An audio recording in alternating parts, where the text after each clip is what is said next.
What's up, everybody? Welcome to GameFace, episode 423 on Sifted Games at sifted.net. I'm Shane Satterfield, the founder of Sifted and the co-host of this awesome video game podcast. And alongside me to do that, as always, is Matt Keil. What's up, Matt? Acclaim is back! Again? Yeah, did you see Acclaim was revived today? No, I was busy looking at Activision being horrible still. Oh. Selling games that don't exist through AI nonsense. Oh, right. Yeah, with the Guitar Hero game that doesn't exist, that they're like polling people. And like you click through and it's like, maybe one day this will be real, but not today. And I'm like, what the hell is going on? Seriously. I got AI intruding on my phone, summarizing text messages I get. I'm like, who asked for that? I know. Who looks at the notification on their phone and wants to see something that isn't what was sent to them? Yeah, it's terrible. Have you guys all realized now, like in Gmail, like if you go to send an email, there's an AI prompt there, and you can't paste stuff in your email anymore without jimmying around the AI prompt in Gmail? There's no way to turn it off. Well, the day I got a spam, like one of those like your account's been shut down things from a bank I do not have an account at. And AI popped it to the top of my email list and wouldn't let me make it go away, even though I knew it was a scam email. like it's not from, here, pro tip, anything from your bank is not going to call you dear email address. Right. They're going to call you by your name. And it's just like, I couldn't get rid of it. I had to read it and then manually delete it. And it still was up there until I scrolled it off the screen. And it was like way down at the bottom in the actual, like... AI's not smart enough to pick up on obvious phishing. All these years I've been going on solution in search of a problem, da-da-da. Here you go. Like, I don't know how much more right I could be at this point. Yep. But yeah, Acclaim came back today. It was revived. After 20 years it's been gone, which is hard to believe. It's now going to focus on retro titles and indie games. Okay. So I don't know if it's going to revive like old Turok games. Yeah, they're going to put out their own shitty games. Like we called them Acclaim for a reason back in the day. Yep. Like Acclaim from the 16-bit era is really one of the reasons the licensed games suck thing came about. Oh yeah, you're absolutely right. Yep. Absolutely. Like them and LJN held on to those fucking comic book licenses and churned out garbage for years and years. They even kind of killed Turok before they were all said and done. Like it got to the point where those games were all crappy. Yeah, I mean, part of that was because they ended up owning Valiant Comics and nobody was steering the ship at that point. Mm-hmm. Like the saga of how Valiant Comics ended up in the hands of Acclaim and then were mismanaged into oblivion is pretty interesting. There's a lot of very long YouTube videos about it. I suggest going to look them up if you're at all interested in why Turok and Shadow Man had the trajectories they did back in the day. Yep. Well, hey everyone, welcome and to Armorines. How the hell did Armorines? That's right, I forgot about that. Anyway, welcome to GameFace, everybody. Hope you guys are doing good. Hope you've been having a good week full of awesome games. There are really so many great games to play right now. I'm surprised you guys are showing up for our podcast because there's so many games and good games to play right now. So we appreciate you guys meeting us here at twitch.tv/SiftedGames. We are GameFace. We are the flagship show of Sifted. If you want to support us, you want to see the show continue, head to patreon.com/Sifted and give us a pledge. $4 a month gets you all our content way early, including this show way early, the archive of this show. We'd appreciate it very, very much if you could do that. If you can't, go down below in the description. There's a way to help us out with Twitch Prime. If you're an Amazon Prime subscriber, you can give us a free $2.50 every month. Free. You're already paying for it through your Amazon Prime subscription. It's a perk. Give us the money instead of letting Amazon keep it. Figure out how to do that down below. You hear us on the show talking all the time, thanking people for Twitch Prime. That's what we're talking about. So even if you don't have any money, you can help us with that. Also, if you don't have any money and you don't have Amazon Prime, just like this show right now. Take a second and click the like button right now. That would be awesome. Click the bell and all the other crappy, dumb YouTube stuff that helps us. We'd really appreciate it. Everything makes a difference, whether you have money or not. We appreciate it. Even if you just show up and watch our stuff on YouTube and hopefully you have ad blocker turned off. Although, Matt, at this point, ad blocker doesn't work on YouTube anymore. Speak for yourself. Really? I have one that works, yeah. Really? Ad blocker Plus does not work on YouTube anymore. I don't use ad blocker. Ad blocker sucks. Which one do you use? uBlock. See, I normally wouldn't use it. I use it for work because I'm literally in 8 hours going through like 8,000 websites. If I have to sit and wait for pre-stitials and all these ads, I'll never get my job done. So it doesn't work anymore. Like on YouTube, it breaks YouTube now if you have an ad blocker on. It will show like a flash of the ad, and then it just goes to a black screen. And no matter how many times you refresh, you can never watch the video. I just turned it off. I have no ad blocker right now, and it's slowing down my productivity crazy. uBlock? uBlock works fine. Yeah.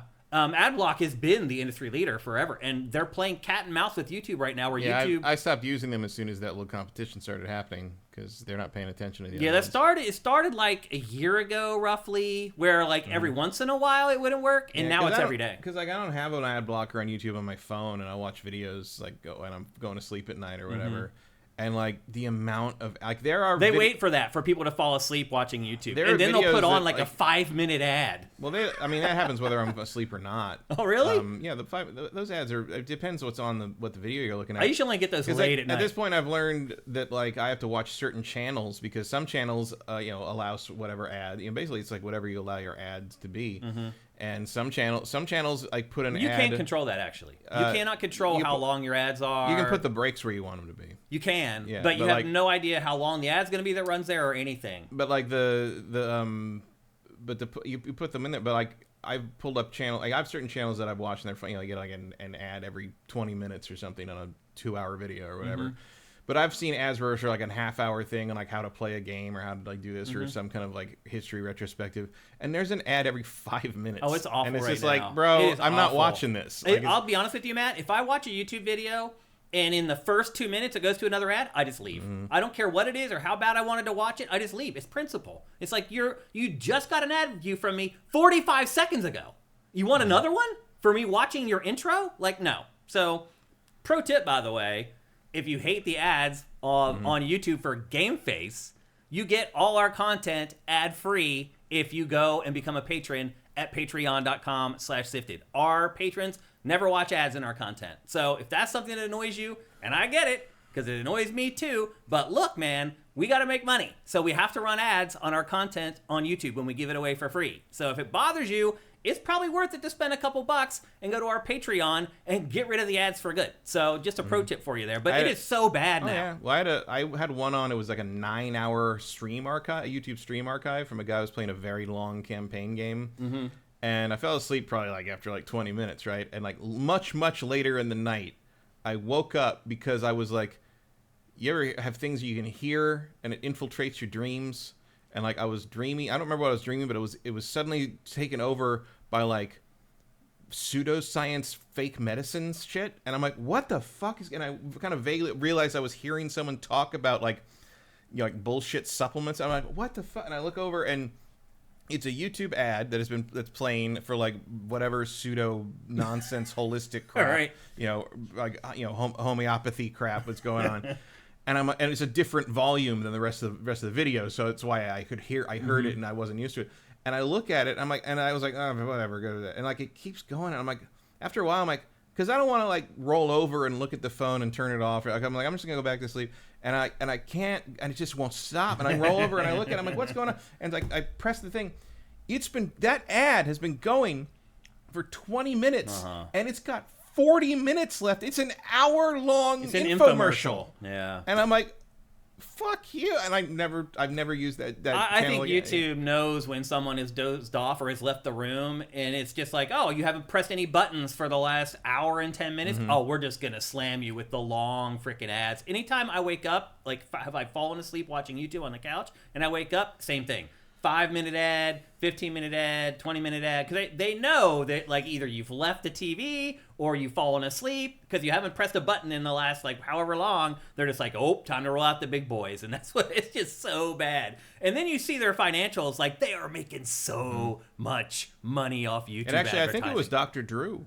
Oh, really? Yeah, because he was turned into a quack. Oh, yeah. I mean, he always was a quack, but now he's like very obviously like selling. It was funny when he was talking about romance back in the early days on MTV. Now he's just a psycho. So it's funny. Swanland asked me what I'm drinking. I'm drinking blood, Swanland. Yeah, it's the best virgin's blood. That's how he stays young. I am drinking blood. It's actually just red Gatorade. But yeah, I still haven't fixed my 611 mug. So I went to find another, at least a gaming-related mug, and I came up with a Tomy mug. Tomytronic. That is some OG stuff right there, the Tomy mug. I'm still trying to fix my 611 mug. I just haven't had time. I haven't had time to do anything. I have worked like 16 or 18-hour days for 3 weeks straight. I haven't had a day off in 3 weeks. It's insane. I've published for our patrons 6 videos in the last 2 work days. 6 videos in 2 work days. Just me. That's insane, dude. And for what? For you. For the people watching right now. So I can make a living, so I can put food on the table and pay my bills. I mean, that's why I have to do it. I think they'd take an extra day here and there if you wanted Sunday off. They don't, Matt. I mean, that's the thing, they don't. Like, you would think that? Nope. You don't get... Here's the thing. I don't get rewarded for working harder. We just had probably the best month of content we have ever had at SIFTD in February. We killed it. It was a short month, and we still put out more content than ever. Lost more patrons on March 1st than like we have in like 3 years. It's insane what I'm doing. It is insane what I'm doing. There's no rhyme or reason to any of it. I'm never rewarded for working harder or doing good. It's insane. Patreon sent me a survey this week. They're going to regret that one. Let me tell you that much. Let's check in with the folks in chat and see how y'all are doing. Hopefully better than me. I am dog tired, man. I have been just going after it for like almost a month straight at this point. Let's see. uBlocks works for me too from Retro Modern Gamer. Okay, looks like I'm gonna have to switch. And again, I don't want to block ads. I have to do it to do my job. Otherwise, I'll never get everything done. I also have to do it just because like it's disgusting. Doesn't stop. Yeah. Like stop running like the worst kind of weirdo pop up. Like it's like as soon as you pop something up out of the tab, like you're gone. Yep. No, you're right. You're done. Yeah. Like you go down the rabbit hole. Jerry Boulet, thank you for Twitch Prime. Appreciate it, brother or sister. I'm guessing Jerry would mean that you're a dude. Not necessarily. No, you're right, actually. Yeah, actually, I had a friend whose mom was named Jerry. You're right. Jerry Ryan is not a dude. Right. That's true. That's a good point. Ian Esquire, thank you for Twitch Prime. Retro Modern Gamer, open web browser on mobile has a built-in ad blocker. Opera. Really? I didn't know that there was any ad blockers on mobile at all. Yeah, Opera. I mean, I just use Safari because it's so hard to tell the iPhone to like go to do something else. No, you're right. I just use the default. Yep. Mr. Jack 535, thank you for Twitch Prime. One Super Master Gamer, thank you. Swan Senpai says YouTube runs ads on my videos even though I have ads turned off. Yeah, that happens on the Dice Tower sometimes because the guy who runs that very intentionally turns the ads off on his stuff because they're all supported entirely through Patreon. And sometimes the ads pop up anyway, and people tell him in the comments, he's like, I'll go get them. You know, he's like, he fights with YouTube over it, I believe. Huh. That explains something. So one thing that really bothers me is when a huge corporation that doesn't create content as its business runs ads on its videos. For example, the Pittsburgh Steelers. You go to their YouTube channel and you try to watch an interview with like the coach, and you have to watch like 5 pre-roll ads. It's like, what are you doing? You're the Pittsburgh Steelers. Why do you care about making $200 a month on YouTube ad revenue? Like it's insane, but maybe that's what's happening to them, is that YouTube is putting ads on the content without the Steelers saying, yeah, put an ad on there. Could be. It's possible. I've never heard of that happening, honestly. It happens. Usually it's some kind of settings mix-up, and, you know, they don't really care. That should be illegal. It should be, but they don't really care to fix it, and who's going to enforce that now? Yeah, you have no control over YouTube. Try to contact YouTube sometime, and it's a fool's errand. No one will ever reply. You'll get these weird AI responses, these chat bots. You'll never talk to a human. Well, that's the point. That's the problem that AI is actually trying to solve is the customer.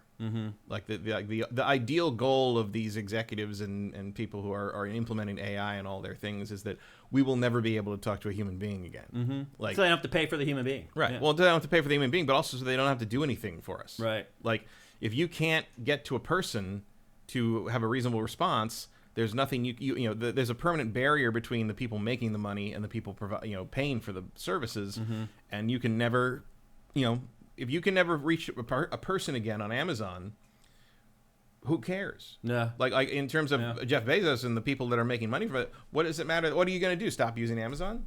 Very few people can do that. Yep.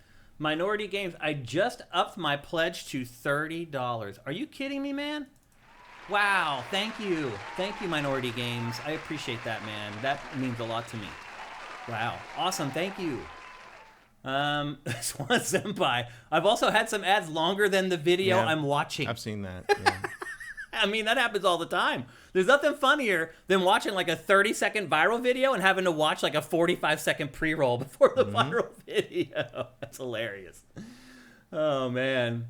Faradol says, I think if you turn ads off on YouTube, YouTube runs them and takes all the money. It probably does. I would not be surprised by that at all. I saw you are going to use AI to fake call support in India to sound like someone in the U.S. Okay. Yeah, they've done. Some places have done that. Yeah. All right. Looks like you guys have got everything off your chest in the chat there to kick off the show. A couple more things before we get going into the heart of GameFace 423. First of all, our offline content for today is a review of Monster Hunter Wilds. And so we'll be recording that after the fact. It'll be up on SIFTD for our patrons and our Patreon in the next day or two after today. They also announced a new Tony Hawk today. We talked about this last week. The rumors were swirling, and all the rumors ended up being true. Tony Hawk's Pro Skater 3+4 was announced literally 10 minutes before I left to come here, and I managed to get the trailer, cut it down, render it for the show just in the nick of time, and here it is. It is launching on July 11th, and it is coming to everything. It is even coming to PS4 and Xbox One. We also talked last week about how some publishers can't quit last gen. Activision is another one of those publishers that cannot quit last gen. But Tony Hawk's Pro Skater 3 and 4 launching July 11th for pretty much everything. This, again, everything's spoiled now. There's no surprises in the games industry anymore. And this was another one that was totally broken by initially the skateboarder, and then other journalists jumped in to say, yep, I can corroborate this now. Although it does seem like that was planned. It was all planned. Yeah. So it's not a spoiler if that's how they wanted to announce it. Yeah, I mean, they could have actually leaked it to the journalists after the fact as well on purpose. Like, I wonder if some of these journalists know that they're being used for that, and they probably don't care either. I wouldn't think so. Because you're getting the scoop, so, you wouldn't really care about it. But you're right. Whoever those journalists were that broke it after the skateboarder probably were fed that stuff on purpose. Yeah. But that's just how stuff breaks now, so you might as well, use the pipeline. Yeah, for sure. So we already talked about Tony Hawk's Pro Skater 3 a ton last week in last week's show, so we're not going to rediscuss it and talk about the game itself again. But all the rumors are true, and it is coming. Eric Cartman asked, will Bam Margera be in it? I mean, if he was in 3, I actually didn't get to see the list of skaters, but my guess is if he was in 3, and I think he should be in this, yeah. And as I said last week, Bam still skates. If you go on YouTube, you can find a video that he made yesterday skating in Pennsylvania or in California or whatever. He's still doing it. So my guess is, yeah, he should be in there, but I do not have a list of all the skaters that are confirmed for the game yet, unfortunately. So, is there a reason he wouldn't be? If they just don't want to license it, maybe he wants more because he's Bam than the other skaters, something like that maybe, but otherwise no. Like, there's really no reason why he wouldn't be a part of it. He needs, I hate to say it, he kind of needs the money now. He was one of the skaters that did cash in back in the day when skateboarding was booming, and obviously, doing the shows with MTV and all that, he made a lot of money doing that, but he also blew a ton of his money. And so he kind of needs money at this point, so my guess is he would be amicable in any sort of negotiation with Activision to make sure that he is in the game and he gets those paychecks. Here's the thing. Everybody in the skate industry knows that Tony Hawk didn't get rich from skateboarding. He got rich from video games. Like, he literally was living in his car. He went through like his second divorce. His second wife took everything again. He was penniless living in a car when Activision called him about the game. And that's when everything just exploded and his life took off. And now he's turned into like this geriatric pitch man for the vitamins and stuff. Which is kind of cool and kind of funny. The most valuable lesson that we were taught by the movies of our childhood was in Spaceballs. Marketing, merchandising, where the real money from the movie is made. Yeah. And that's where Todd McFarlane got rich. He didn't get rich with drawing Spawn. He got rich merchandising Spawn. Yeah. And sports and those action figures and all. That's where you get that's why Star Wars made George Lucas, a near billionaire because of the merchandise rights he had, not because of the movie box office totals. Bam knows that, and so my guess is he's smart, mostly smart. I think he'll do the right thing. I'm sure he has somebody in his orbit still, maybe his mom or his dad. It's bro, you need the money. That's why Sony considers PlayStation valuable, is to keep making their internal, their first party stuff, because they're making stuff they can then exploit in merchandise, and that's where the real money is. You're right.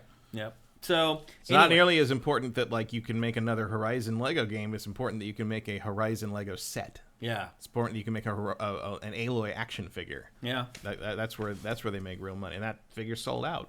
Yeah. One thing before we get into the show is I rediscovered why I'm not a PC gamer this week. So I was updating the drivers for my RTX 4070. It finished, and it said finished, and it literally just locked up my PC. And I could not boot it in safe mode. I couldn't. The only way I could get back into my computer was do that goofy thing where you hold the power button and turn it off before it boots 3 times in a row. And then did you know you can do this? And then your computer goes into this weird mode where you can select from like 5 different options and get back into your PC. And that's how I got back into it. And then it's like I went back to an image of my PC from like 3 days earlier. And that's after I spent like 3 hours trying to figure out other crap. I just finally just gave up and like screw it and just went back to an image of my computer from like the week prior. And it seemed like everything was fine. And then the more I started using it, I started realizing that this stuff was screwed up. I couldn't open Paint. Paint! I'm like, what the hell? Like I click on it, it wouldn't work. And they're like, and I Google it, you go down this rabbit. It was insane. My PC is still doing weird stuff, by the way. And it's now been like 5 days later that this has happened. What did you use to update the drivers? GeForce Experience, GeForce app. Yeah. And somebody sent me on Blue Sky a link to a Reddit thread where other people had it happen to them as well. And then they sent me these instructions like, well, you just need to roll back I was like, dude, the instructions were like this long to roll back the driver on I'm just like, what is going on?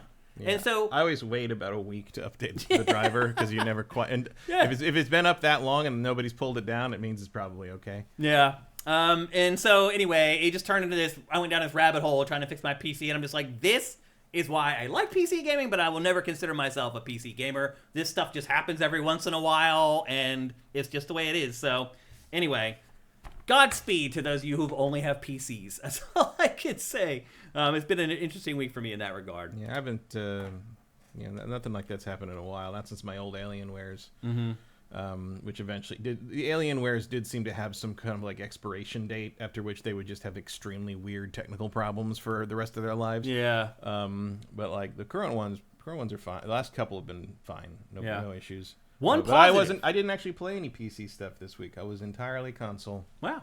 Because I just played Deadly Premonition all week in honor of its 15th anniversary. Nice. One thing I will say is that after I got it back up and running again, I went and downloaded the latest update because that update had been downloaded and then the image took it back to before the update.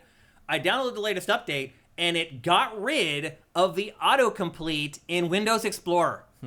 So I don't want to go into too much detail, but one thing that's really annoying me about Windows 11 is if you have a folder open and you're trying to find a specific file in that folder, if you would type into the search window, it would autocomplete it. So I can type really freaking fast, and I would go brrr, and look up, and it would have completely changed it into something else. And you have to sit there and go tick, tick, tick, space, tick, tick, and they got rid of it. Now it just works. You type it in, it does an autocomplete, and you can find your damn files. Microsoft, the stuff that they do with Windows is insane. It's like, who works there? Do they ever use Windows? Like, anyway, it's been a week. That's all I got to say. Cinetike says, I feel you, Shane. Stay strong. I will. I shall. All right, let's get on with the frickin' show here. Let's get on with GameFace 423. We're going to kick things off with, I think, was probably the biggest news story of the week, but I feel like the rest of the industry kind of buried it. So, this week, there was a study, and I thought I had the source of the study in here in my notes, but it looks like I've wiped it out. But there was a study that found that more than 70% of active PS5 and Xbox Series X users in the US played at least one of the top 10 live service games in January. That's not that big of a deal. But those 10 live service games accounted for 40% of the total playtime spent on those two consoles in January. 40%. I'm surprised that's not higher. Really? Yeah. Oh, I thought it would be like 20% max. No, I'm surprised it's not over 50. Wow. Just by the amount of like, because I've been kind of realizing over the last year or so that when people talk about, especially younger people, talk about, especially in the context of like the boyfriend who plays video games, they're not just talking. They're like, they mean he plays online multiplayer. Right. They mean he plays Call of Duty or Fortnite or some online service thing. And part of that was because there's like this whole thing, and there's been a meme about this. There's been stuff about this before for the last few years.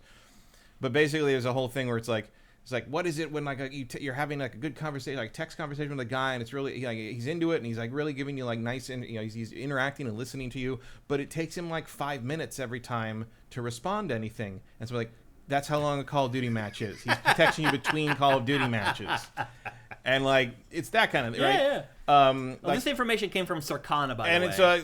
So it seems to me that like the vast majority, certainly of that demographic, is just playing that kind of thing. Like a live service is basically what people think of, younger than us think of when they think of video games. That's what a video game is to them. Yeah, Marvel Rivals has 40 million players right now that are playing a free game that are contributing very little money to the industry other than whatever cosmetics that they pay for. And they're playing the game all day, every day, for weeks and weeks, and they're not buying games. Well, $20 a skin, what are you going to... And again, you may have missed it, but this information came from MPD, which is now called Circana.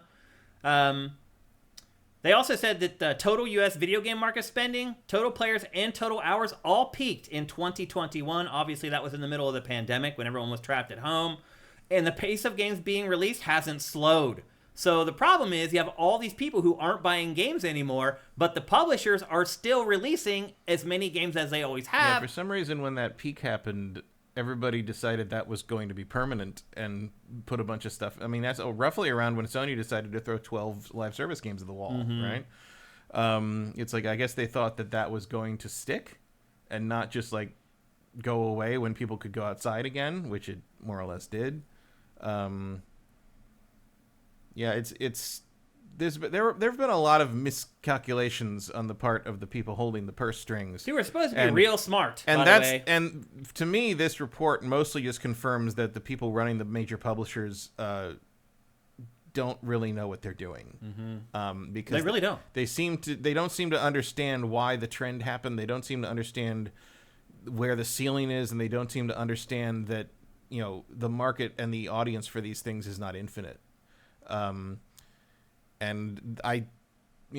one of the reasons that Marvel Rivals is so big is not just because it's Marvel, because it's free. It's also a good game. It's a good game, but again, if it costs $40, I think you'd be looking at a very 40 different million situation. Players. Yeah, That's for damn sure. So you kind of got to pick one. Yeah, and like it's not like this game was cheap. This is a top quality piece of work, but like, you're giving it away, and you got to trust that people are going to want that Bucky skin to the degree that they're going to fork over $20 for it. And so far it appears to be working. Yeah. And it certainly has made Jeff the Shark a breakout character. He's like a celebrity. Even more than he already was. I mean, he's in the game because he's very popular among the comic book crowd, but like his visibility has broken out to a degree that I Well, he's also never controversial saw. inside the game as well. Yeah, it helps that his ultimate is one of the most hated ultimates in the game. But I can guarantee you that they're fast tracking him into a movie right now. Which will be hilarious, by the way. MPD said that this impact is really impacting new releases the most because people have become unwilling to try new things because they always have this tried and true thing that they know that they like just sitting there waiting to be played again. If you don't log into it for a day, you lose your bonus and you got to get the thing. It's like you've already sunk all this time into your it. Daily login bonus. Yeah. There's even that in Monster Hunter Wilds. Yeah. Yeah. I'm playing the single player campaign and you get daily bonuses just for logging in to play the single player campaign. I mean, just look at all the mobile games that do that too. Yeah. For even stuff that has nothing to do with other players. Yeah. And I think Matt Piscatella who works at Circana? Is that his name? That's certainly a person's name. I don't remember if he works there now. I think that's who it is. He is a known name to me, yes. He had a quote in this report where he said, I just lost the quote. Oh, the pool of potential players isn't getting larger, and if many of them are spending a lot of time on the same 10 live service games, that reduces the amount of time being spent trying out other titles, in particular, new releases. And then he says, now the live service games suck out a ton of available time, and it's hard to beat free if it's good, so here we are. I mean, what's going to happen, Matt? Pachter, his latest episode, he kind of talks about this, and he's like, what you're going to end up doing is just going to get way less single-player games that are paid for. The publishers are just going to stop making them because they become a bigger risk as people stop sampling and trying out new games. Yeah, I mean, what they would need to do is make fewer live service games. So I think it's probably easier to pull people away from a live service game to a single-player game or say a couch co-op game like Split Fiction, than it is to pull them to a different live service game, because you're basically asking them to make a lifestyle change when you want them to do a live service game. At least a single player game is like, I'm going to play this for like 10 hours and then go back to my thing, or at least I can play this for a little bit and I can still play my multiplayer game, my online game every day. I think that's an easier sell to someone who's heavily invested in an online service game. Like, I would be leaning into the single player stuff because if you can make something compelling, because that's the other thing you got to remember is like, if a single player offline game is compelling, you will get traction with it. Like, but that's the trick, right? You got to make something compelling. You got to make a Black Myth Wukong. And you look at Black Myth Wukong, and a lot of people looked at that and was like, "Oh, that's cool. I like that. I want to play that." You look at a lot of other stuff that's announced in some of these, these directs and stuff, and you're like, where is that? Where is that spark in this thing? And a lot of it's just like another military shooter. I'll be honest, I didn't see the spark in Black Myth Wukong. I saw it in the scope and design and the way it didn't really. I mean, the gameplay wasn't like revolutionary, but like that opening cutscene doesn't look like anything else right now. The giant god monsters, and he's like up there on the cloud. I mean, it looks like Journey to the West, but like there was something about the scope and the realistic depiction of it that like I think like had resonance. I wish we could get sales numbers for that game to see regionally how regional sales numbers for that would be very interesting. I would love to see that because I really suspect that the vast majority of sales for that game came overseas, not in China, in definitely. America. 100%. But I think it's significant that you're starting to see Chinese companies like say like, oh, we can just sell our games out straight from ourselves. We don't need publishers elsewhere. Like our stuff is just good enough to compete in the market, already. Until it costs 25% more, 30-40% more tomorrow. Start saving for that Switch 2, boys. Start saving for your retirement if you watch your 401k just crumble today. Good times. But I don't know. I mean, it's kind of like, okay, it's sort of a self-fulfilling prophecy here. Like, you decided to pivot into these games that are basically lifestyle choices that lock people in and addict them to this one idea and this one gameplay thing on a daily basis, every day, day in, day out. It's a dopamine loop. And you want to hook them and not let them go, and now you're upset that they won't play anything else. Well, that was the whole fucking point. That was the idea. Like, what what did you think was going to happen? Well, I think the publishers aren't sad about it. I think it's the consumers that are upset about it because, let's be honest, most people, at least in our orbit, people who go to SIFTD and use SIFTD and watch our podcast, they like single-player games. They're not big game-as-a-service players. I've had too many single-player games to play this month. No, I agree. It has been absolutely so, like, I don't know. Okay, like, I mean, so...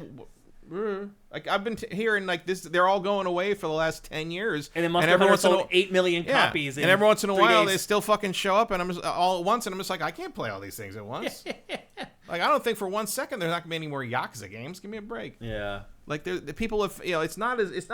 I don't think the delineation between live service and offline single player is really as significant as they make it out to be. I think it's more like mind share and limited time in the day. Like, you can carve out your niche if and not a pretty big niche at times. I mean, Yakuza is budgeted properly, and the time is budgeted properly to make each one that like they are going to keep. There's fucking 14 of those things. Yeah, it's crazy. They've put out 3 Yakuza games in the last year, a little over a year, because Infinite Wealth was November. And Man Who Sold the World, Man Who changed his name was February, the next February, and then a year later they put out Pirate Yakuza.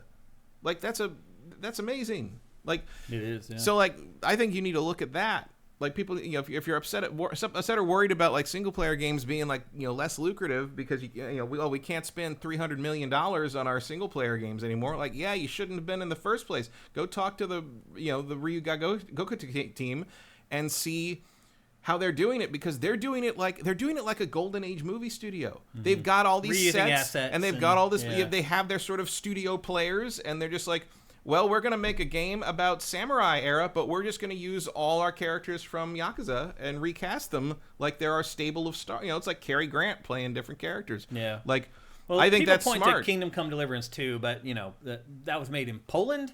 Czech Republic, Czechia, where the average salary is like $20,000 a year or something like that. It's much easier to build cheap games in other territories. I don't think it's that low, but it's cheaper than it is here. But I mean, they built a game that would have cost probably $200 or $300 million for $40 million. Yeah, but that's just an argument for outsourcing. I mean, it's cheap labor is what it is. Yeah. I mean, that's most of your budget for making a game is labor. $100K generally per employee per year. Yeah, but that's usually where how you get your budget for a game. But it's I don't know, Matt. I feel like it's a natural order of things that it's a slow changing of the guard from people like us who primarily want to play single player games that cost a lot of money to make, and our nephews and our sons and daughters who don't want to play those games. Like I was talking on Ask Shane Anything. Someone asked me a question about this stuff. And I was saying, when I hang out with my nieces and nephews over the holidays, they're not talking about single-player games. They're not talking about, I got stuck at this part on Echoes of Wisdom, or I've been playing this other game. Have you been playing it? Did you get stuck? No, they're talking about, oh my gosh, there's a Fortnite drop at 5:41 p.m., and if we're not logged in, we gotta go. Like, I seriously had that happen at one of my family gatherings. My niece, who has a son and a daughter, and their whole family's into Fortnite. Literally, the dad, the mom, and the two kids left a family gathering because they needed to be home by 5:41 because there was some crazy Fortnite thing happening. And it's like, they know about that. They know when new cosmetics are coming online. They know when Batman is going to become a part of Fortnite. They have no idea when the next Mario game is coming out, when the next Zelda. They don't care. And so I feel like what's happening here is just the changing of the guard. It's the natural shift of order where we are the old people and we're being moved out for the younger audience who doesn't want the same things that we want. And the industry is kind of caught in between right now between us who, we're older. We generally have disposable income. We're the ones who kind of have been floating the boat for the industry for the last 15 years or whatever. But we're getting old. And they're going to start transitioning away from us and transitioning towards the new market. And sadly, we have not convinced that new market to like the same stuff that we like. We just haven't. And they don't. I try. I buy my nieces and nephews single-player games every Christmas. I just do. I'm like, you're going to get this game. And then, I'll see them months later, and I'll be like, how did you like that? And the mom will jump in, and they'll run off. And I'll be like, he played it for an hour and never touched it again. And I'm just like, wow, that was game of the year. Yeah, they're not. They just don't care. They don't care. They want to play with their friends. That's what it is. It's like when they get off of. I remember when I was young and I would get off of school, and we had rotary phones back then. You had to hold up to your ear. I would get on the phone and talk to my friends all night. It would drive my dad crazy. He would pick up the phone and be, get off the phone. You've been on the phone for 3 hours. Like, I understand why the kids of today are doing the same thing. They're just doing it in a different way. They're talking to their friends in a video game while they do their little emotes or whatever. When we would go hang out, hang out in person, and play games together, right? Yeah. Or I'd go to the arcade and play Street Fighter against people. Like that was, the gaming was always a social thing. It was, and it's not anymore. It's really this thing. Not to us, but we got old. The gaming didn't change. We got old. Like inter-family, it's a big thing. Yeah. But none of my nieces and nephews go to their friends' houses to play games with them. They stay at home and play online. No, because online exists now. Yeah. You couldn't do that then. We were forced. Yeah. It was better though, I believe, to be able to spend some FaceTime. I think the kids would probably disagree. It's just different. It's not better or worse. It's just different. Yeah, and that's what I'm saying. The market is shifting slowly. It doesn't want to piss us off because we're still kind of floating the boat. But in another 10 years, we're not going to be floating the boat anymore. These 13-year-olds are going to be in their 20s, and they're going to have jobs, and they're going to have disposable income, and then they're going to replace us. And I think it's going to be interesting to watch how fast the transition takes place, honestly. I think that's kind of the X factor right now. Yeah, how long is it until what we like becomes obsolete? Or how long is it before they transition into what we like? Do you think that's a good question, actually? Do you think that will happen? I think one of the reasons we like what we like is it fits into our full-time adult lives. Yeah. And it will be, as you grow up, it's harder and harder to fit regular online gaming for hours and hours and what is demanded of these things into your existence. We've got stuff like this, too. Zenless Zone Zero, that's a single-player game, but it's free. That's doing the same thing. It's taking people away from paying for the big single-player games. I mean, maybe. It kind of depends. I mean, it either works or it doesn't. It's a risky business. Like Sony. It really is, yeah. Sony found out the hard way. And China seems to do it better than just about anybody else. Hard to say. Yeah. I mean, in some ways, I'm like, oh, I want to fight it to the end. But then in some ways, I'm like, it's just inevitable. Like, this is life. This is what happens. Like, you are eventually replaced by other people who like different things. You can't get into that mentality. It was like, oh, it gotta stop. Because it's like, the whole thing is like, it's like the weirdo chuds who yell about Star Wars and yell about, it's like, this shit nothing really changed. You got old and sad. You changed, yeah. And you're sad that you're angry that you're not young and happy anymore. The media didn't change, you did. Yeah. Life happened. And you got told by some grifter that it's these people's fault that it changed. Right. And if you just stop these people from doing or being what they are, then you're gonna be happy then you'll be happy again. It's so crazy. It really is. But you're not, because 4 of us playing Halo 2 on a 14-inch fat television. Grim times. They weren't grim times. They were great times. Like, man, it was so much better to be online, though. Yeah. All I wanted during the GoldenEye and Halo days was my own screen. Yeah. Like, that's playing all split I screen wanted. Was a little annoying. That's for sure. Squinting your eyes, getting really close to the TV so you can see your I remember that during the 360 days, like when we were playing Halo or whatever, everything. And I remember just thinking, like, this is so great. Mm-hmm. This is so great that we don't have to like share this fucking 27-inch TV. And I get and everything the runs 9 well. inches of it. Yeah. It's funny.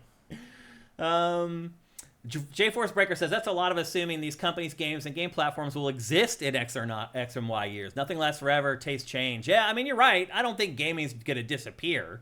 And Impactor obviously doesn't believe that either. It's just going to change and evolve.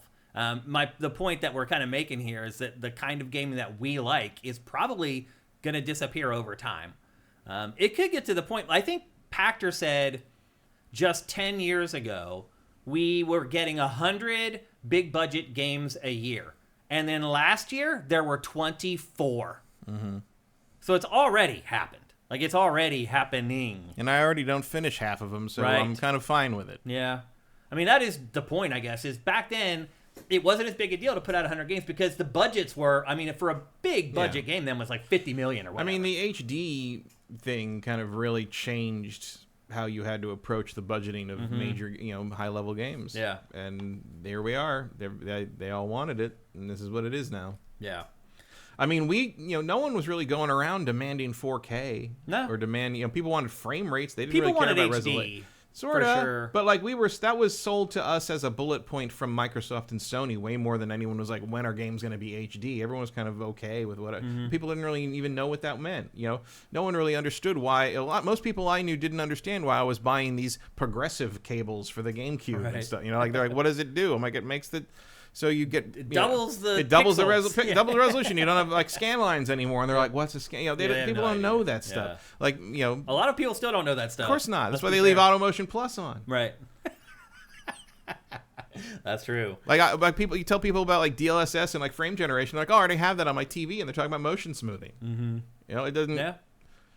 Who are you doing this for? And now Spider-Man 2 cost $400 million to make, in part because you decided to sell this thing that nobody really wanted, but you've made everything more expensive for yourself. So good work. Yeah. What are you gonna do? Fire Native says 4K looks great playing pixel art games. Yeah, I do. It does feel sometimes like 2D games benefit more from 4K than 3D games. If you make them to do so. Right. If they're built 4K native. Like certainly that new Terminator game shows that. But like if you load up something from 1994, not going to look so good because it was never meant to be seen that way.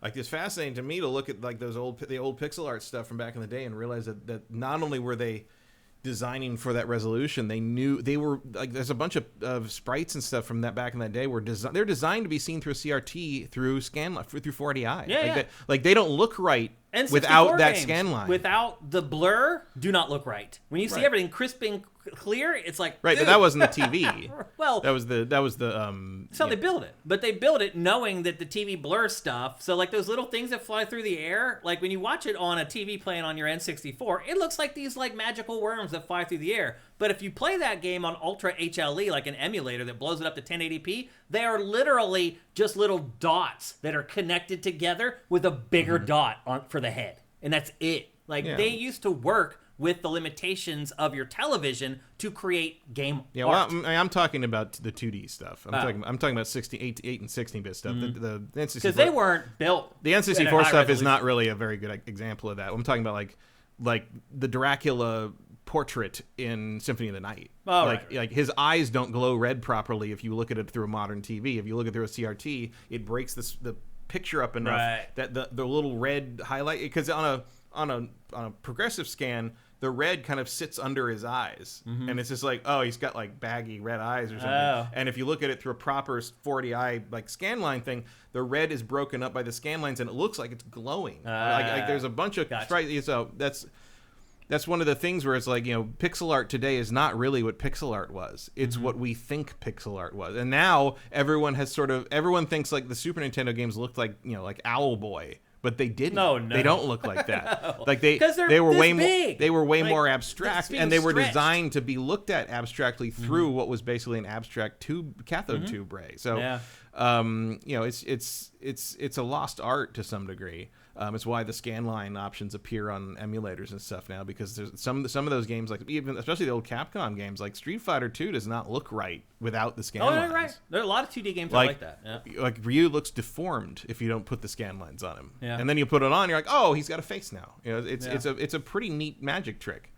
So I don't know, but again, it's kind of a lost art. Things move on, things change, and if they stop making, single player games, then I will not play games anymore. I mean, I'll play my old games. I got more games than I can play for the rest of my life, I'm sure. Yeah, well, look, if you're someone who's looking for people like you who enjoy single player games and kind of enjoy the old style of the video game industry, head on over to sifted.net. We got a whole crew of people just like you waiting for you to join the community. So join us. Retro Modern Gamer says using a Retro Tink 4K on a 4K OLED is the closest you can get to a CRT monitor. Okay. Pro tip there for anybody who's really going to go retro. At a certain point, being retro becomes too much work. And it gets expensive, too. When you start buying all the gear that you need to do stuff like that, it's like... Yeah, go look into what it costs to get a working VCR or CRT tube TV today. It's insane. Yeah, pretty crazy. All right, let's move on.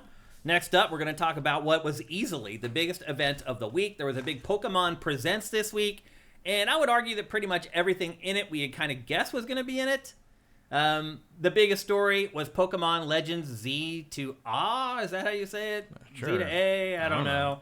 We got the first real trailer of this game. And the first thing I'm going to say, Matt, is that I drafted this on my fantasy team. And now I regret it. Because this game looks like ass.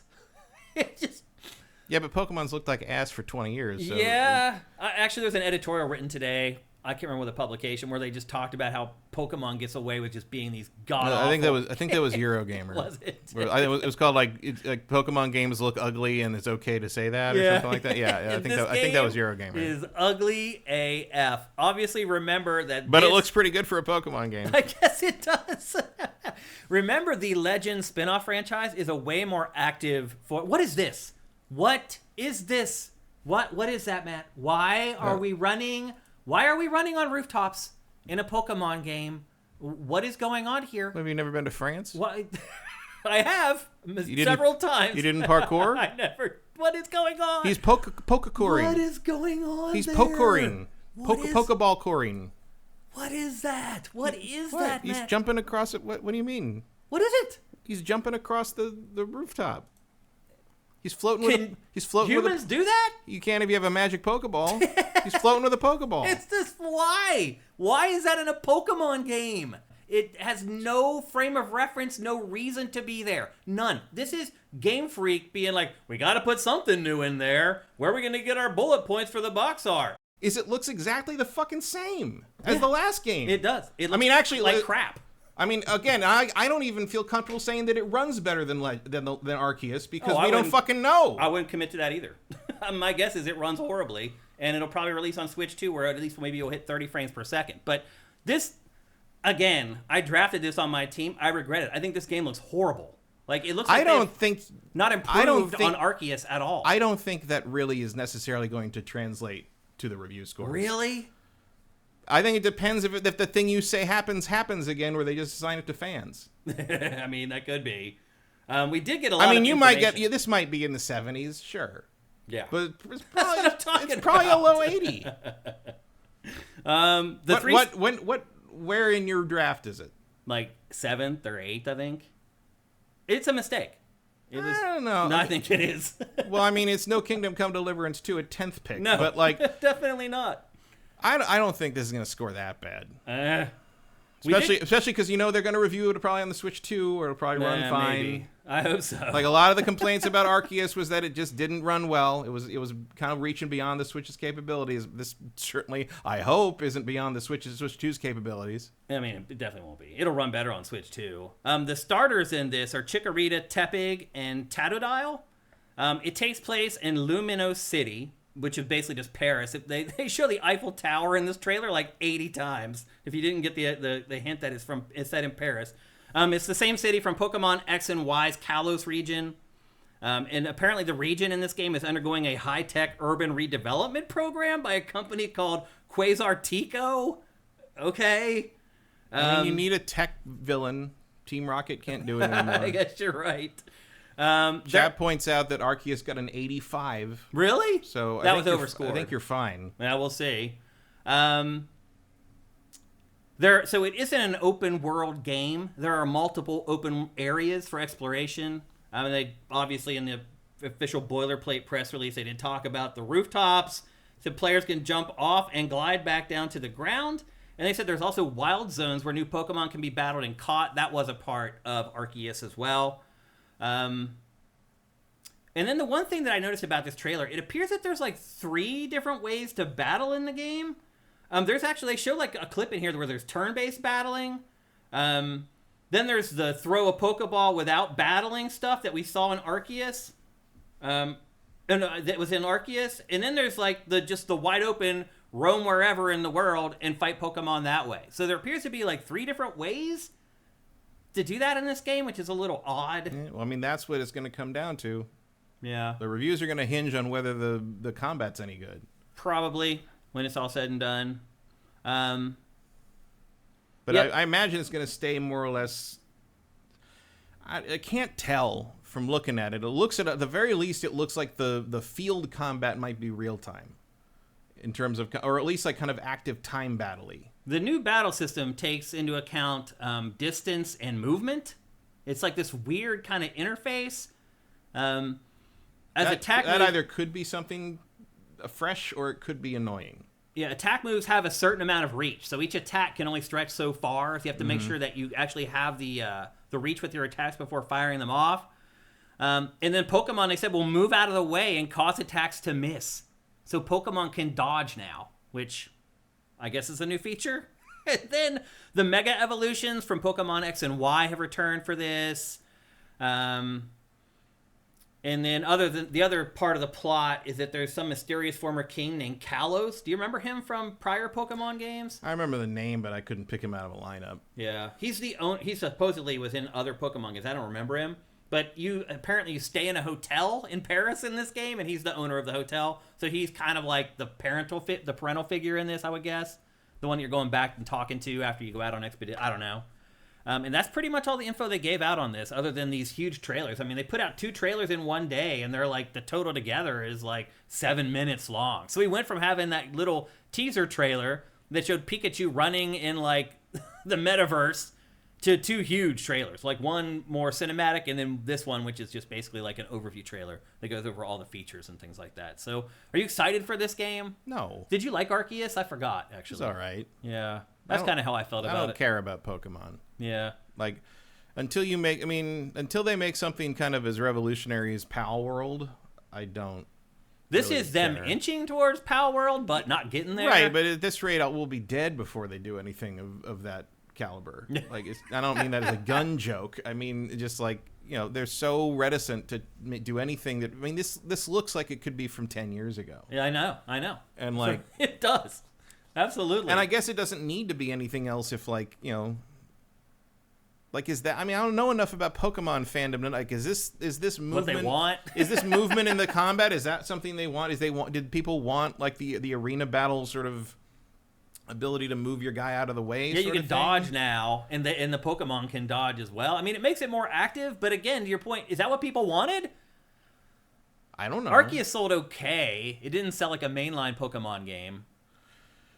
I mean, at least it's sort of different. Yeah. Like, but again, I worry that like people aren't really, it's not a mainline series. It's not like adding a ton of new stuff in terms of like, oh, I got to play this to keep up with the new Pokemon or the new ideas or whatever. The new additions to the roster, so to speak. Like, you kind of wonder like if this doesn't do well, or they just be like, oh, well, no one ever wants us to move anything forward again, and we're just going to make the same game over and over again for another 20 years. That's possible. So, I mean, that is possible. There's no doubt about it. I mean, I think the bigger thing is as long as Game Freak and Nintendo keep putting out the traditional Pokemon mainline games in adequate time frames, they're probably not going to care what happens with the Legends spinoff. No. But if it comes to a point where we're getting bigger gaps between the mainline ones, and maybe they're changing the mainline ones a lot, then I think maybe you'll start to see fans get a little testy about it. I mean, I'll believe Game Freak, Pokemon, whatever we call them anymore, Pokemon Company, like, I'll believe that they're dedicated to sort of advancing the franchise in some sort of meaningful way when they do it to the main series. Which, I don't know if that'll ever happen, man. I'm really starting to wonder. I mean, I don't know. They have to inch. It's very hard for me to imagine a time when they would have the balls to make the main series not a pretty standard turn-based RPG. I agree. They're just going to inch along. Maybe by the time I die, maybe. I mean, they can't even put all the Pokemon in them anymore. Yeah, because there's so damn many. Yeah. They have to pick and choose now. So anyway, that's Pokemon Legends Zeta A. Is coming in late 2025. Also, by the way, they did not announce this technically for Switch 2 during this thing, which I thought they might, but they didn't.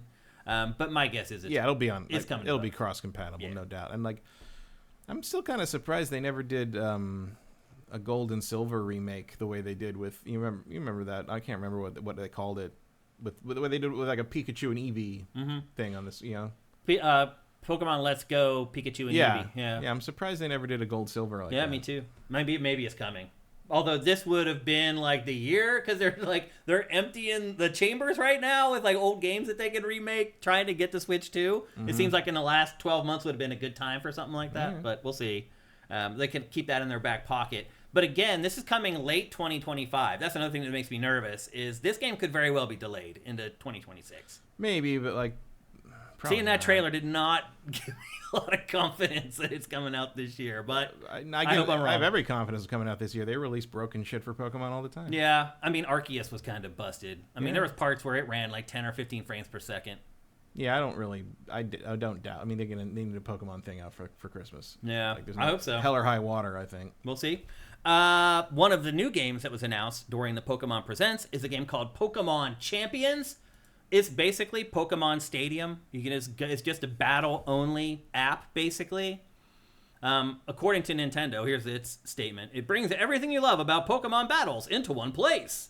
It will feature new takes on familiar mechanics, allowing rich, varied strategies for new and experienced fans alike.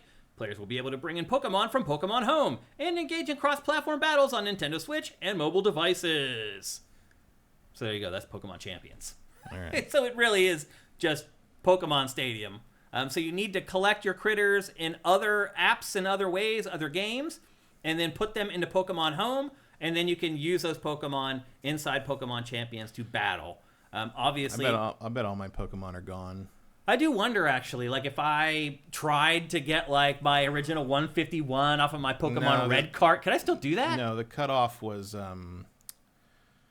Platinum. Oh, really? I think that one, whatever Platinum was the update of. Yeah. You could still, I think DS and forward you could do. But because I did that at some point when I think X and Y came out, I basically consolidated everything I'd ever gotten from Pokemon, going as far back as that, and put them all in that that subscription thing where you could put them in the boxes on the online subscription thing through the 3DS.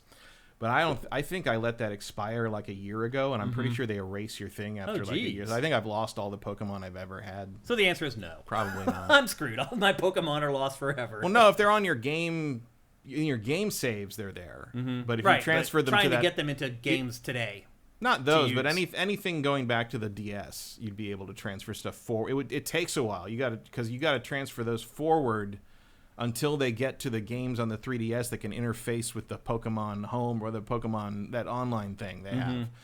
And so I had to like trade them back and forth using separate DSs, and like it took days. And so I probably should have. I really only took like the legendaries and the high level stuff I had, my favorites. But like it was a process. Well, like, look at this right here. Nintendo still had link cables. Yeah. Connectivity. We sat through years of presentations about connectivity. Look, they even have the little hub there in the center of the screen. See it in between their hands that you had to plug everything into? Yeah. Look how archaic it was. You're ready to play Pokemon Pac-Man Versus after this. Yeah, during the GameCube era. Look at that stuff. It's really nuts what people have done to play Pokemon through the years. Dedicated fans, to be sure. I'm wondering, like, why they gave this a new title. There's been a couple titles for the Pokemon Stadium idea throughout the years. It seems like maybe they should have just stuck with maybe one of them. I mean, it kind of is in the same lineup of, Pokemon Stadium, Pokemon Coliseum, Pokemon Champion. I mean, it focuses on kind of not the final 5 necessarily, but it does imply through the name that you are going to be battling, and that's about it. Yeah. I just feel like Pokemon Stadium actually has some cachet with fans and stuff. I don't think it does anymore. No? Not younger. I mean, because it was N64. Yeah, it's ancient. Yeah, that is ancient now. I've been watching a YouTube channel where this guy is like 32 or early 30s, and he's beating every N64 game. Oh, I've watched him. And, like, he's kind of a weird guy. He talks kind of weird. The beast. I'm guy. On the journey to complete every N64 game. That's him. Yeah.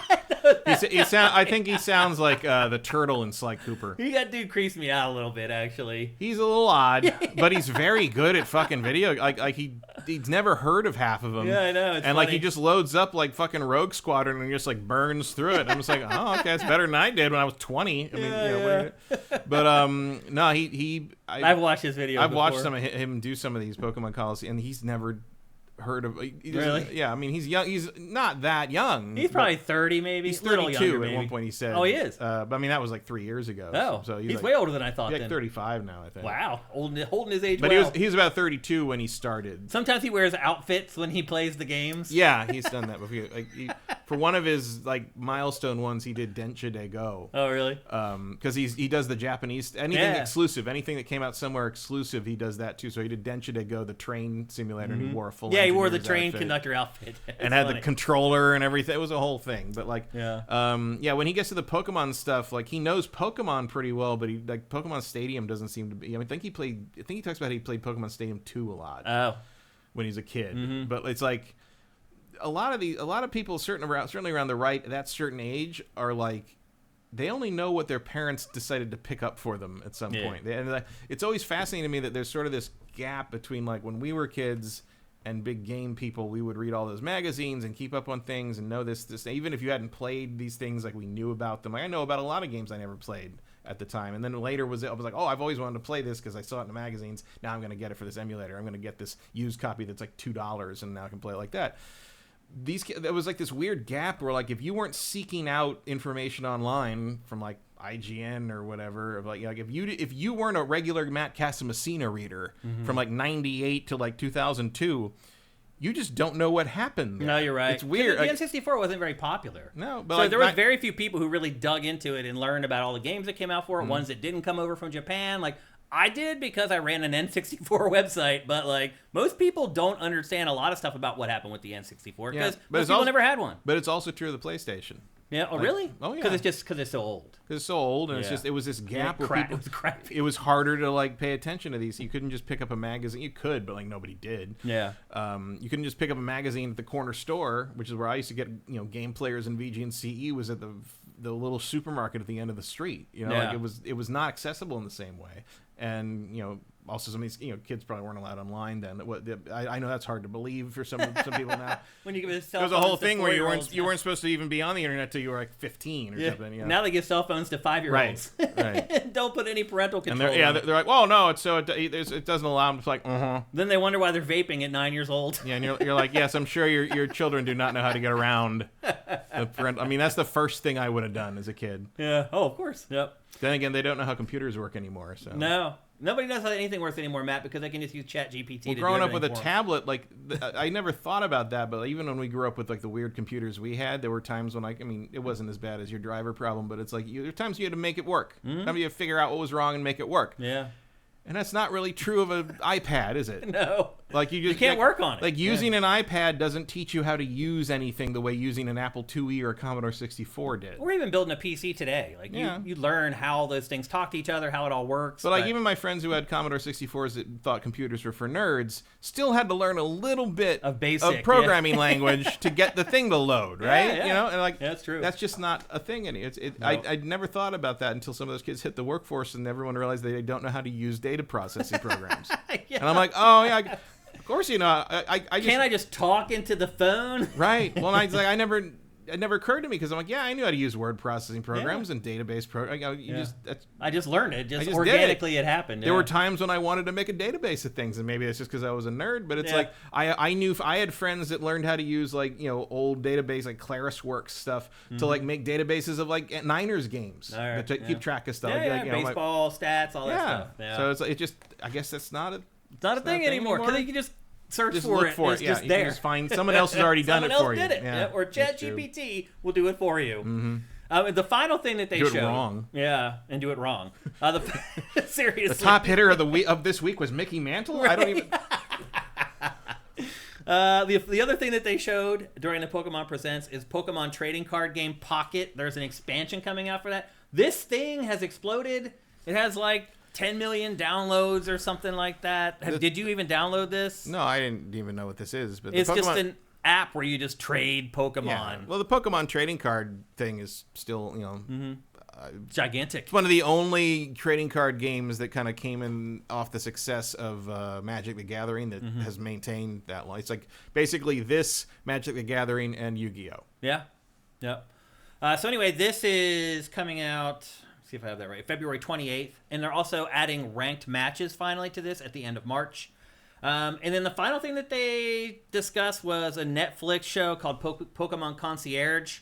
The next season of that is launching in September 2025. It's like a stop. Have you seen that show? No. It's crazy. It's like a stop motion animation Pokemon animated show. It looks crazy and cool. But I'm surprised the kids like it. But they do apparently. I'm surprised the kids know what concierge means. Right. I'm surprised they put the word concierge in the title for a kid's show. Yeah. that's Nintendo. What's next? Pokemon Docent? Right. And that pretty much was it. That's the stuff that they showed. This was really just a vehicle to show off Pokemon Legends Z to A for really the first time. And they just tossed in the rest of this stuff. So overall, not a great Pokemon Presents. Well, what would be? I guess. I mean, I guess they did show 3 or 4 games, which is probably more than they've had in most of them. So yeah, I mean, you're going to be disappointed probably by whatever they show. Until there's a mainline one, yeah. And the mainline one's just going to be another Pokemon game. Yep. So what do you... What are we doing here? So anyway, there you go. That was the biggest event that happened this week. Pokemon Presents for February 2025. We're about to preview Sonic Racing CrossWorlds, but before we do, here's a word from our sponsor, LS Cream. LS Cream is a fine cream liqueur created by fellow gamer and sifter Stevens Charles. It's inspired by an ancestral recipe from Haiti called Cray Mass, and a double gold winner for its original taste at the New York Wine and Spirit International Competition. LS Cream can be enjoyed on the rocks or as a mixer for drinks with its rich blend of fresh cream and neutral grain spirits with notes of coconut, vanilla, cinnamon, and nutmeg.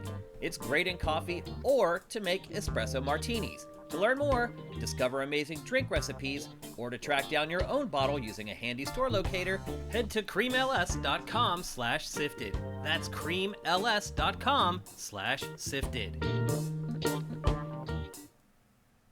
That's right. Go to creamls.com/sifted. It is your one-stop spot for everything LS Cream. Unfortunately, one thing I will say, they do not sell merch on there.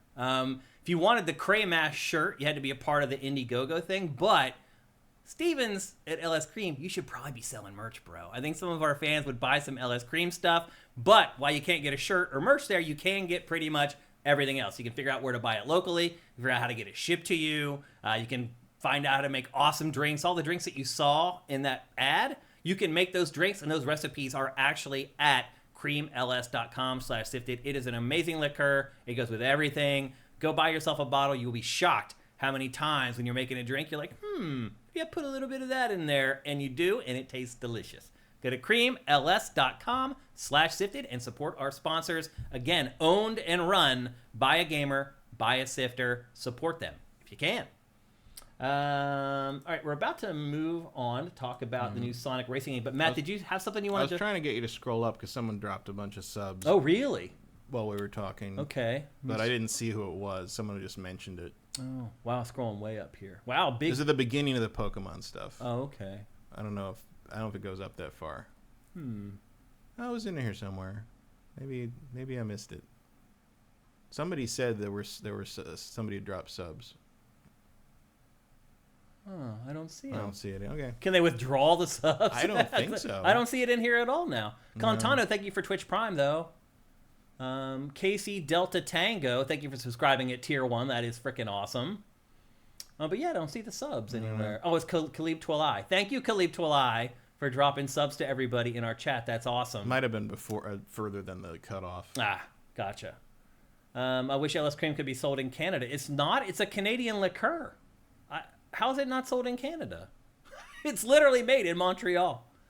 You should check on that. I think you should probably be able to get LS Cream in Canada. It is literally a Canadian liqueur. Jay Pellet, thank you for subbing, and thank you for reminding me. Anytime if I miss somebody who subbed, just put a message in the chat, and I'll make sure that I thank you guys. It's important to me. You can pop out of the subs in a separate window from your creator page. Yeah, it's too much. I'm running the TriCaster, I got so much stuff. I'm trying to host a show. There's only so much I can do. And that's a step too far, unfortunately. Not in Manitoba. Interesting. Not in Toronto. That's crazy. Get on it, Stevens. How is LS Cream not sold in Toronto, Canada's biggest city? And I have Split Fiction. You have what? They're asking about who had Split Fiction in the draft. Oh, yeah, it's scoring sky high. That'll be a next week's show. It's at a 91 last time. 91? I mean, I knew it. I knew it was going to... I thought it was going to be... Yeah, but everything... that's my fourth pick, I think, and your fourth pick was probably... I can't remember what it was. Was it Shadows? Assassin's Creed Shadows? No, it was something else that I just looked at it this morning, and I don't remember now, but it was like... I was like, no, that's also probably going to be about the same. Yeah. It was one of the highfalutin ones. I can't remember what it was. Okay. Like it was because I picked that one first. I think you would have picked Split Fiction next. Oh, I definitely would have. Yeah. It was third or fourth. Because I had It Takes Two on my team the one year and I won. Yeah. I got like a 90, I think, for that 89. Yeah. Or Well, something. I never would have. I don't think I even had It Takes Two on my radar. Yeah. For that draft. Yeah. I had this game on my radar, but you got one pick before me. It's.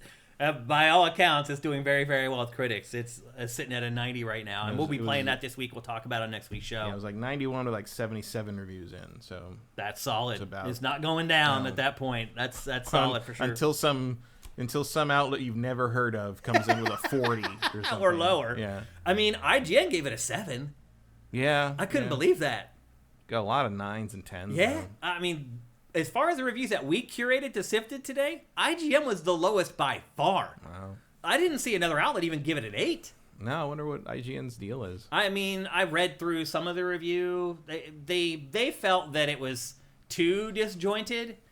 But there's like 1 minute you're doing this, the next minute you're doing that, and they felt it was not felt like a congruent experience or whatever. I don't know. We'll see. They only I guess I don't know if it was a criticism one way or the other, but like I did see people saying that like it's harder than It Takes Two.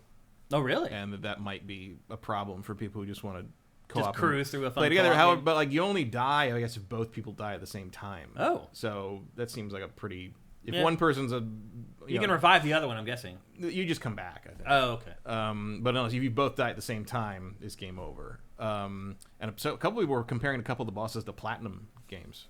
So I'm very curious. All right, I'm excited to play it. I can't wait. And we'll be playing that all this week. We'll be tackling that in next week's episode. Probably that'll be an offline review though.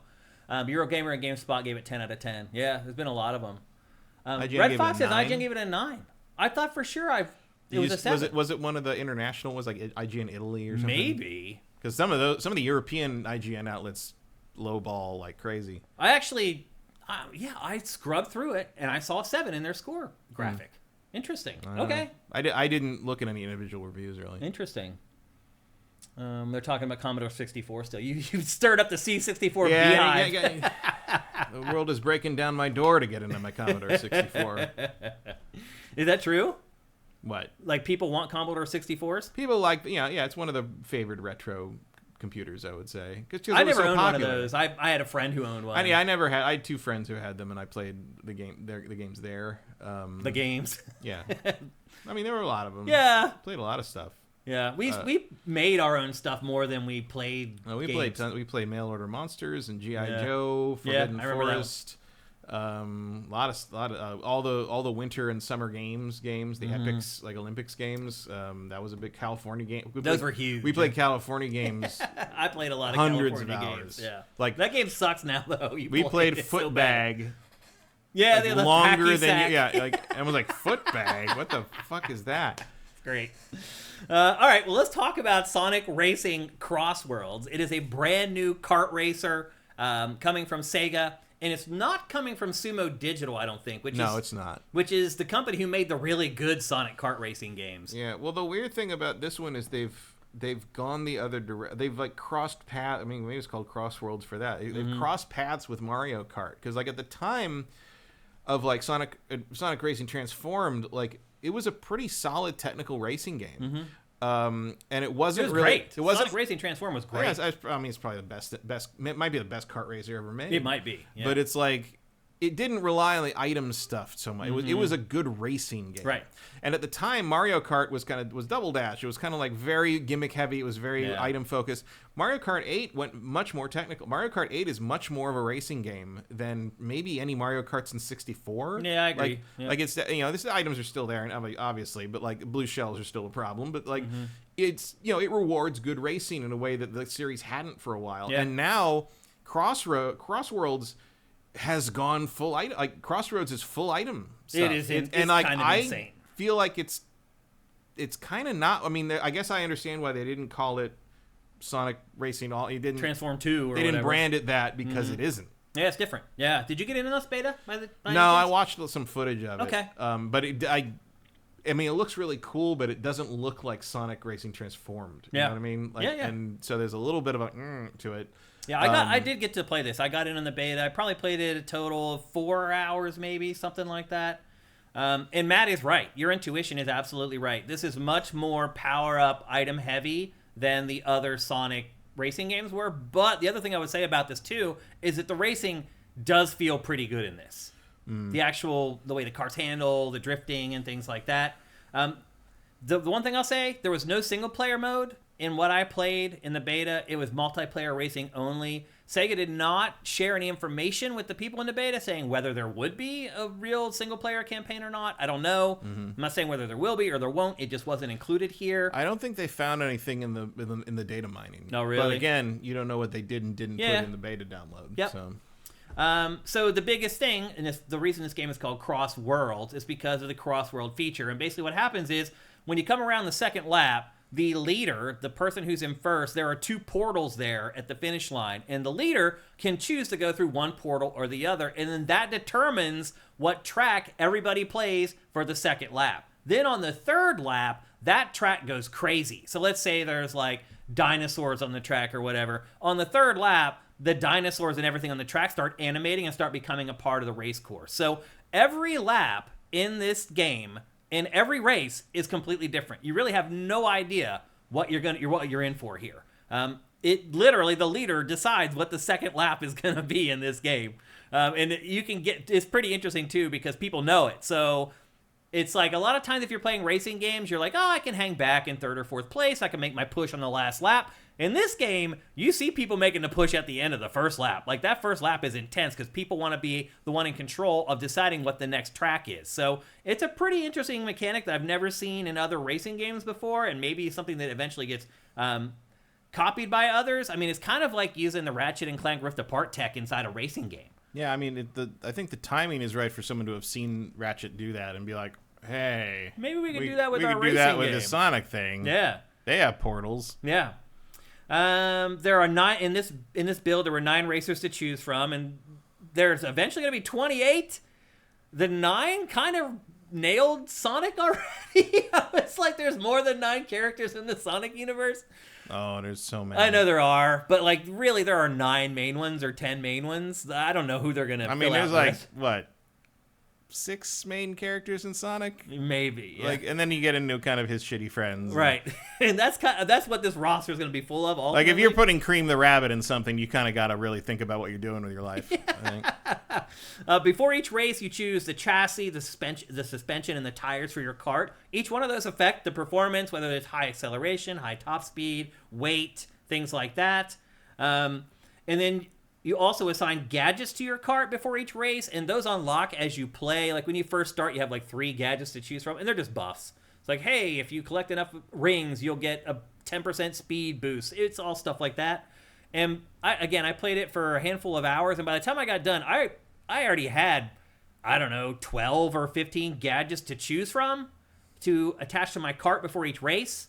So I thought the gadgets, they're subtle, but they do add a little bit of ability to your kart. And in that way, it makes me a little nervous that, someone who's played it longer than you has an advantage over you. I tend to not gravitate towards games like that, but your mileage will vary, I'm guessing. And then when you're sitting in the lobby waiting for the race to start, you can choose the track from like 4 options, and then people can fire off like emotes and communicate with each other. The game does have kind of like a wider latitude to include kind of just whatever it wants. Like, whereas Mario Kart is always tethered to the Mushroom Kingdom, and it's like, the tracks and the things that you do and the items and the creatures are always from Mario games.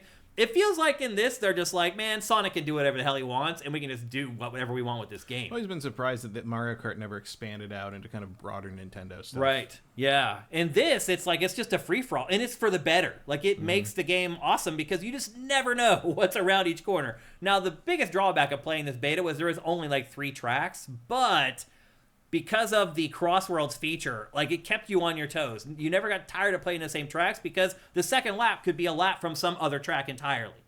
There are carts, boats, and planes. And again, just like Mario Kart, like when you're in the air in your boat or in your plane, you can do tricks. And when you do the tricks, it gives you like a little speed burst when you land the trick. And then all the golden rings that you're collecting, they're just like the coins in Mario Kart. The more you have, the higher your top speed is. There's a lot. I mean, again, to Matt's point earlier, this is probably the most similar to Mario Kart the Sonic Racing franchise has ever been.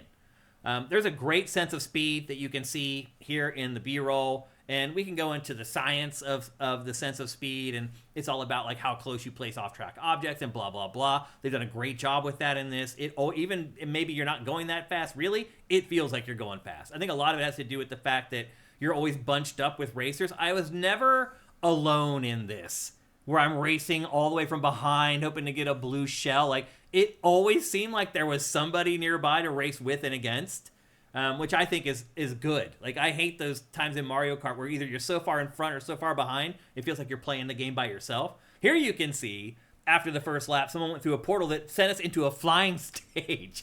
Like, you just never know what's going to happen. Another cool mechanic about this, whether you're flying or whether you're racing, is that when you go through one of the boost rings, the closer to the center of the ring you are when you go through it, the more boosts that you get. So you want to, when you go through one of those rings, you want to make sure you're right in the center of that ring because it'll give you a little bit of an advantage over people who maybe just barely made it into the edge of the ring. So once you're flying, you can move both horizontally and vertically during flight. To do the tricks, you're basically just flicking the stick up and down or side to side. They always land the trick. Like, in this game, it's like every cart is like a cat. Meaning, have you ever seen those videos on YouTube, Matt, where like they try to drop a cat an inch off the table on its back, and it can flip around and land on its feet still? Mm-hmm. That's how the carts work in this. Like, no matter what, you almost always land your trick. Even if you try way late to do it and probably shouldn't land it, it lets you land most of the tricks in this. I think that's probably going to open it up to the younger audiences.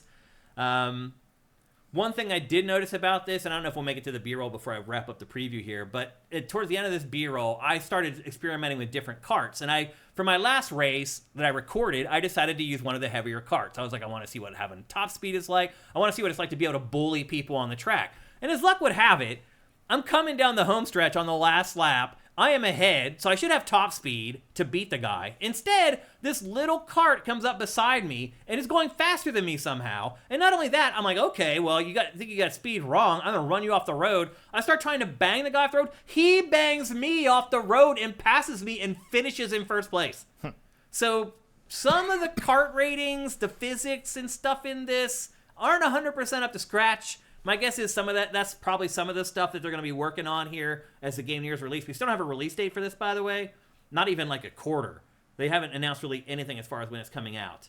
And then probably right up against Mario Kart 9.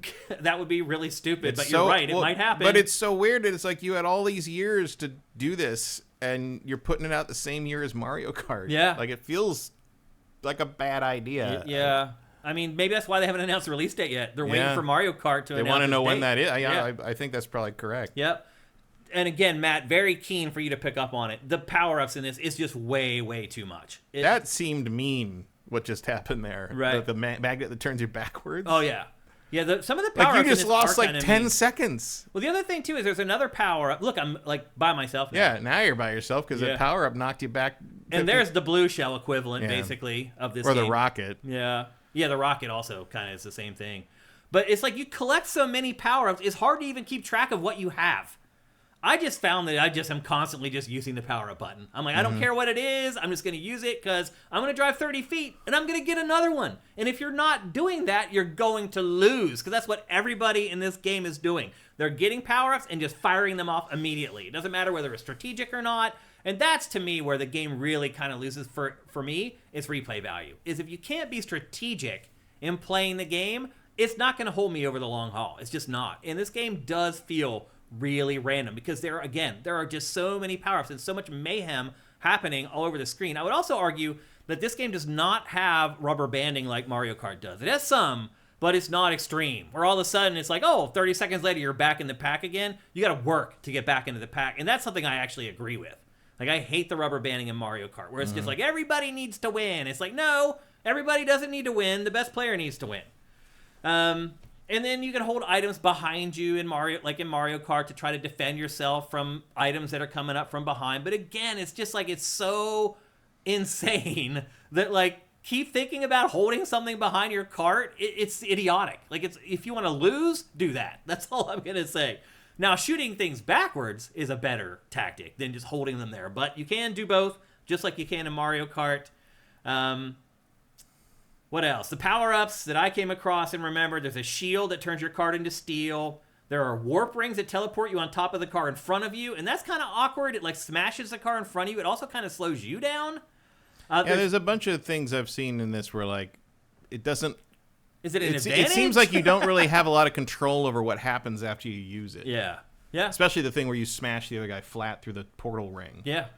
I've seen you bounce to the side of the. I mean, you'd think you land and it would bounce you forward. Right. But I've seen you bounce sideways. Yeah. I've seen a lot of footage of people bouncing sideways and it didn't really help them. Yep. It just screwed you and the other guy over. So then the other person behind you kind of gets passes both of us. Yeah.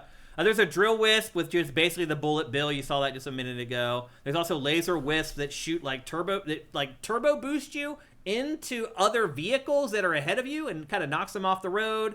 There's one item that will slice a cart in half, which was pretty cool. You can also transform your cart. Well, not your cart. The boat will transform into like a monster truck. At least I only ever saw it on the water. Maybe it can happen anywhere, but I only ever saw it on the water. I saw you'd be the monster truck as a truck. On a normal track? Ground, yeah. Okay. And then there's one called King Boom Boo, which is basically the blue shell from the Mario Kart games. And basically it's just a selection of tornadoes, blue tornadoes that rip down the track and send everybody flying. I talked about the trick system already. You're basically just wiggling the stick around. They just automatically do all the tricks. They land wheels down pretty much every time, no matter how much you try to jimmy it. I think my overarching opinion of this game is that it is just crazy hectic. I finished playing this. I was like exhausted. It is just so much happening at all times. So much to think about. And over time, I just kind of let it go. I was just like, you know what? I'm just going to try to enjoy it. Because it literally just like made me feel tired and exhausted playing this game. It's a lot. I do fear that the long-term prospects for this game aren't great as far as strategy is concerned. It's like one of those things you pick up. It's like candy. You pick it up, you eat it, it tastes good for 30 seconds, and then 2 minutes later you got a bellyache. That's kind of how it felt playing this game, I thought, in a lot of cases. But it's crazy and awesome if you're just watching it. It's like, wow, this is just non-stop. There's something always happening. It's kind of like the ADHD version of Mario Kart, I guess is probably the best way I could describe it. I had fun with it. but I didn't like it as much as Mario Kart, and I didn't like it as well as Transformed either. I do feel like, and this is a simple fix that they can make, is just stretch out the power-ups a little bit. You don't need that many. Like, cut them in half. Cutting it in half would add a lot more strategy to this game and make it a lot more about skill than about luck. But truth be told, I still had fun playing it. It is coming to everything. And again, we don't have a release date yet, but the fact that we're already playing a beta and playing it online means that it's probably pretty close to being finished. And so I do think that they are waiting. I'm surprised the Switch can run this. Yeah, actually, Switch is the one it's not coming to, but it's coming to last gen PS4. It'll be Switch 2. Xbox One. Switch 2 probably, yeah. But again, waiting for Mario Kart to do its thing before you release this thing. And I do think that's probably what's happening here. Is they're like, oh, like yeah, maybe you're really leaning on the fact that you're on the other systems. Mm-hmm. That's true, yeah. But to your point, it will eventually come out for Switch 2. I'm 99% confident that why wouldn't it? This Switch 2 could definitely handle this for sure. So anyway, there you go. That is Sonic Racing CrossWorlds. And actually, you know what? I'm just going to fast forward to the end of this B-roll so you can see what I'm talking about. So I have like the heaviest cart in the game, and right here. Now watch. He passes me! Wow.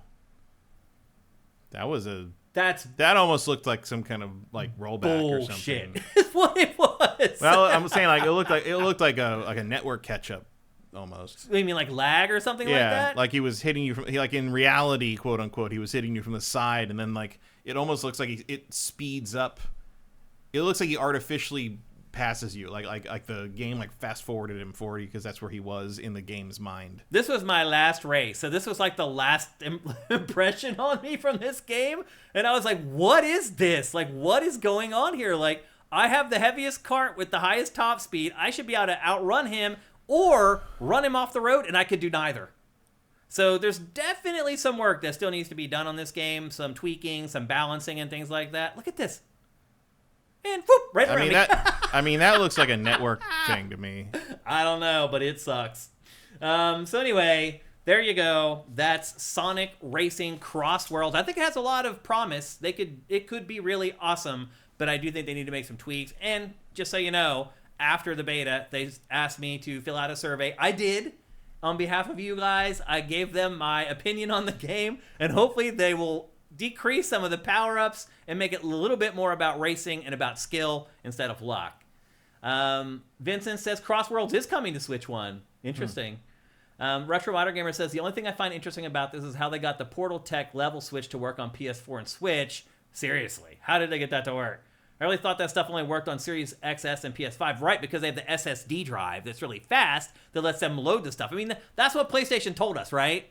Yeah. You could only do that on a PS5 with its awesome SSD. That's what Mark Cerny told us, right? Yeah. But apparently not. You can do it on Switch now too. So anyway, Retro Modern Gamer says it looked like he bumped ahead. How did he bump ahead? I was ahead of him. He should have bumped me ahead when he hit me from behind. There's something goofy going on there. It looked like network issues to me. Yeah. Although I guess it's possible that he was bumped forward by a rear tire that was sticking out. I mean, that seems like the hitbox is pretty more detailed than I would expect at that point. Yeah, I don't know. But it was goofy. So I'm hoping that they clear up some of that stuff and clean it up before it launches. But again, we do not know what the release date for the game is just yet. My guess is, as soon as we know when Mario Kart 9 is coming out, a week later they will announce the release date for Sonic Racing CrossWorlds. Slagathor says, remember Ghost of Tsushima mega fast loading on PS4. Yeah, I mean, but it's different still.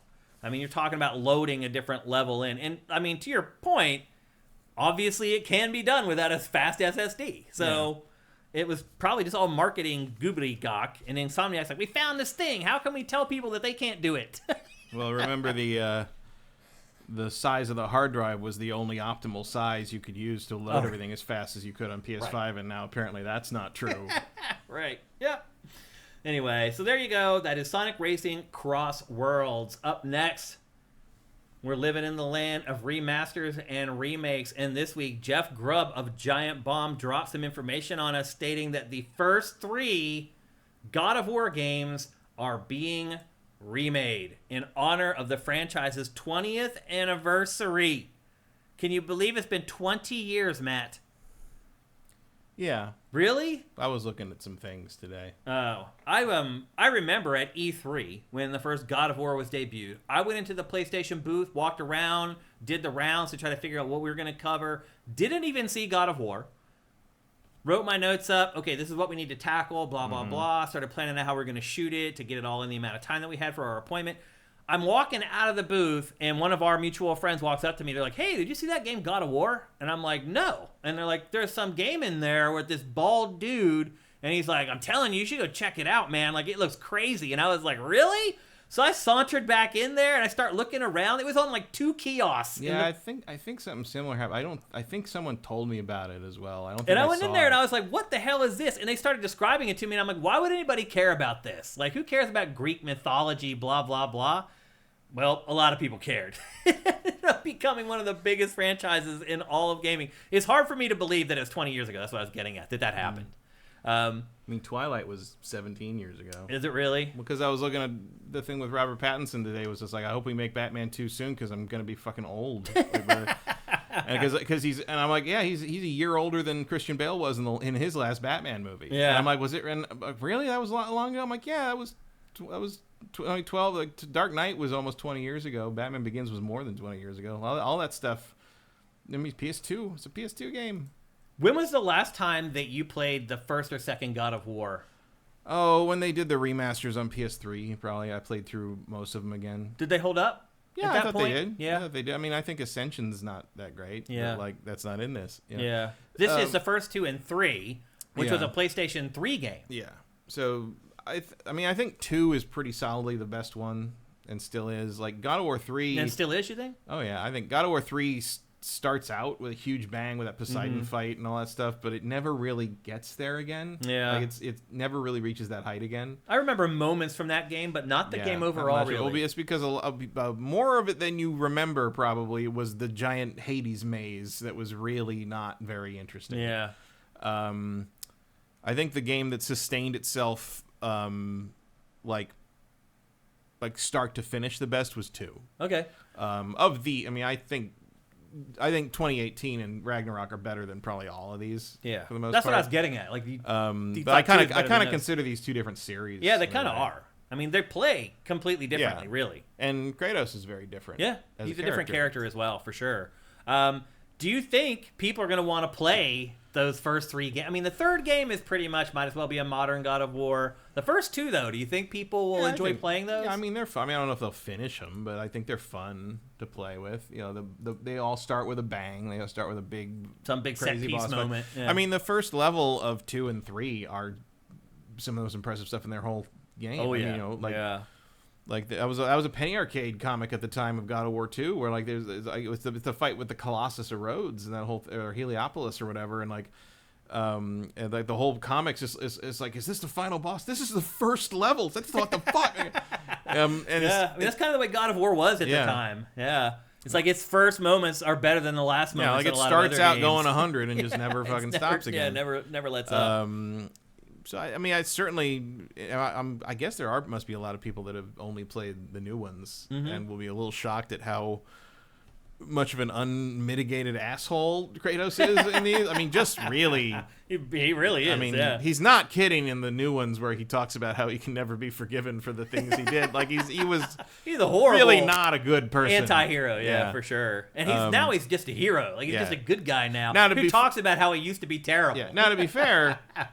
None of the Greek gods were heroes. Like they were all the same way. I mean, it's a rather accurate depiction of what these characters were in the real myths. Like, you said the wrong thing at the wrong time, you're gonna get turned into some kind of animal forever or something. Like it was. They were petty little shits. Yeah.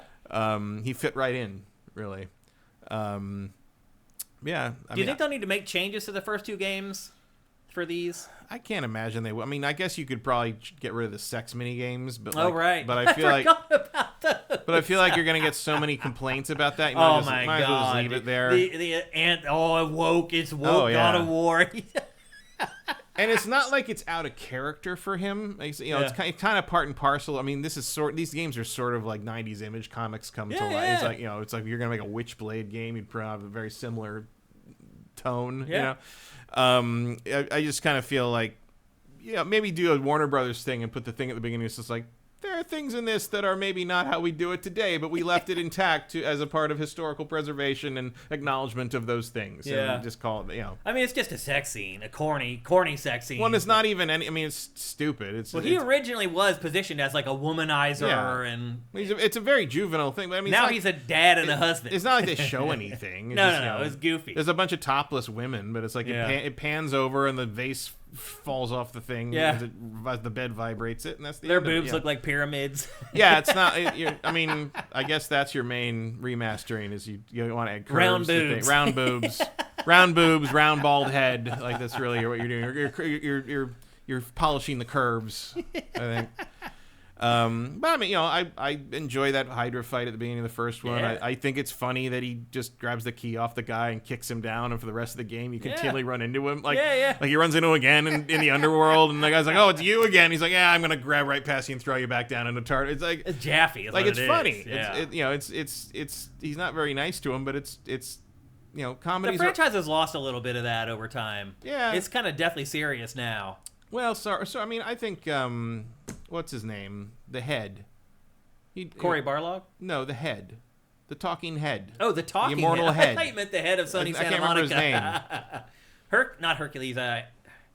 Not Hades. You know what I'm talking about. Yeah, Helios. Isn't it Helios? No, it's not. You talking about the guy you rip his head off? No, I'm talking about the guy who's the talking head. Hangs on Kratos' belt and something Rinmir or something like that. Yeah, something like that. A mirror or something like that. Yeah. Mimir. That's Mimir. right. Yeah. He does rip Helios' head off and use it to burn somebody to death. That's a different game. That's Helios. That's the big finale of the opening section of 3, I think, as he tears his head off. Right? Yeah. Probably one of the most gory scenes in a video game ever. It's not even the most gory scene in that video game. Really? Was that 2? What's the one where he beats Hercules to death with his own gauntlets? Oh, right. Where it's like clearly based on the fire. I think that's 2. The fire extinguisher scene from Irreversible. Right. Yeah, which is also burly. I think it is 2, yeah. Yeah, that's probably the gnarliest kill he ever does. I mean, maybe not now because it probably looks almost like abstract art now because of the graphical Right. quality. My point is that even the graphics of the head ripping off look really good.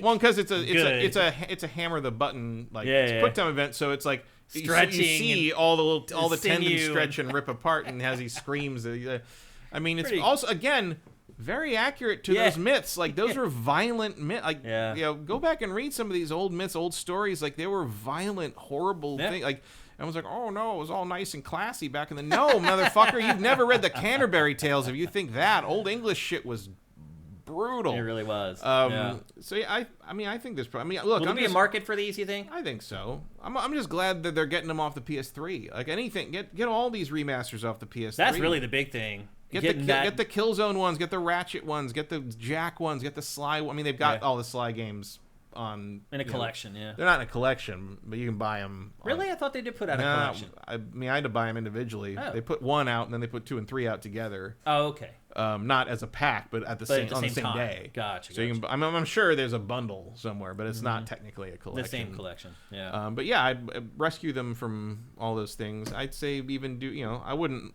argue with another collection that was like Ascension and the 2 handheld ones because those are kind of lost. Yeah. To time. Ghost of Sparta and Chains of Olympus they're decent. And they're actually Chains of Olympus at least is pretty integral to the story. Yeah.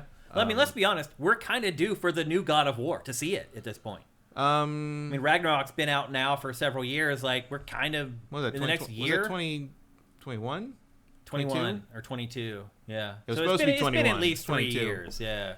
It's probably maybe late this year, early next year. Time to throw up a logo somewhere. Maybe when this comes out. Maybe Game Awards will have a 30-second teaser or something. Yeah.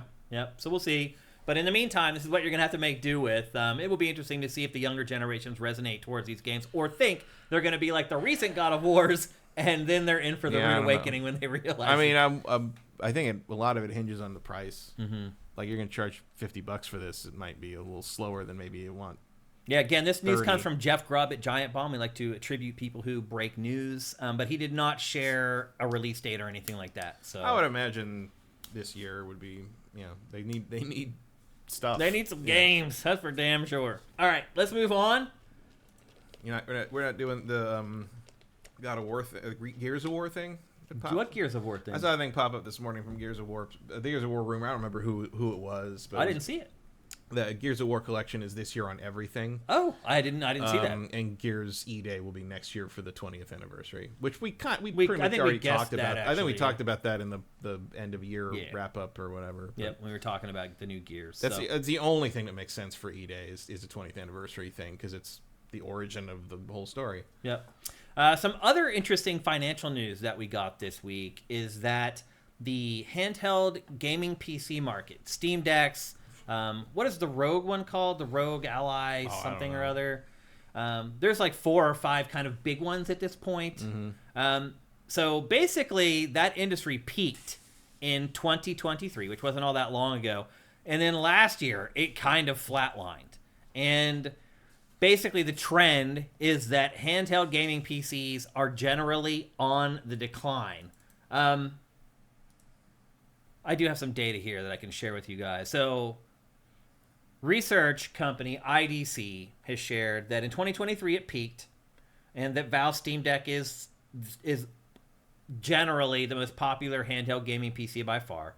However, the market for handhelds fell by 50% in 2024 versus 2023, and overall volumes are still very small compared to desktop and laptop gaming PCs, and way smaller compared to consoles. So in 2022 they sold 1.6 million. In 2023 they sold 2.9 million, and then in 2024 it went back lower than 2022 at 1.4 million. And then they're forecasting, IDC is forecasting 1.9 million for 2025, so a bump up from last year, but not much. And then they uncovered that the biggest players in the handheld market are Steam Deck, Asus ROG Ally, the Lenovo Legion Go, and the MSI Claw.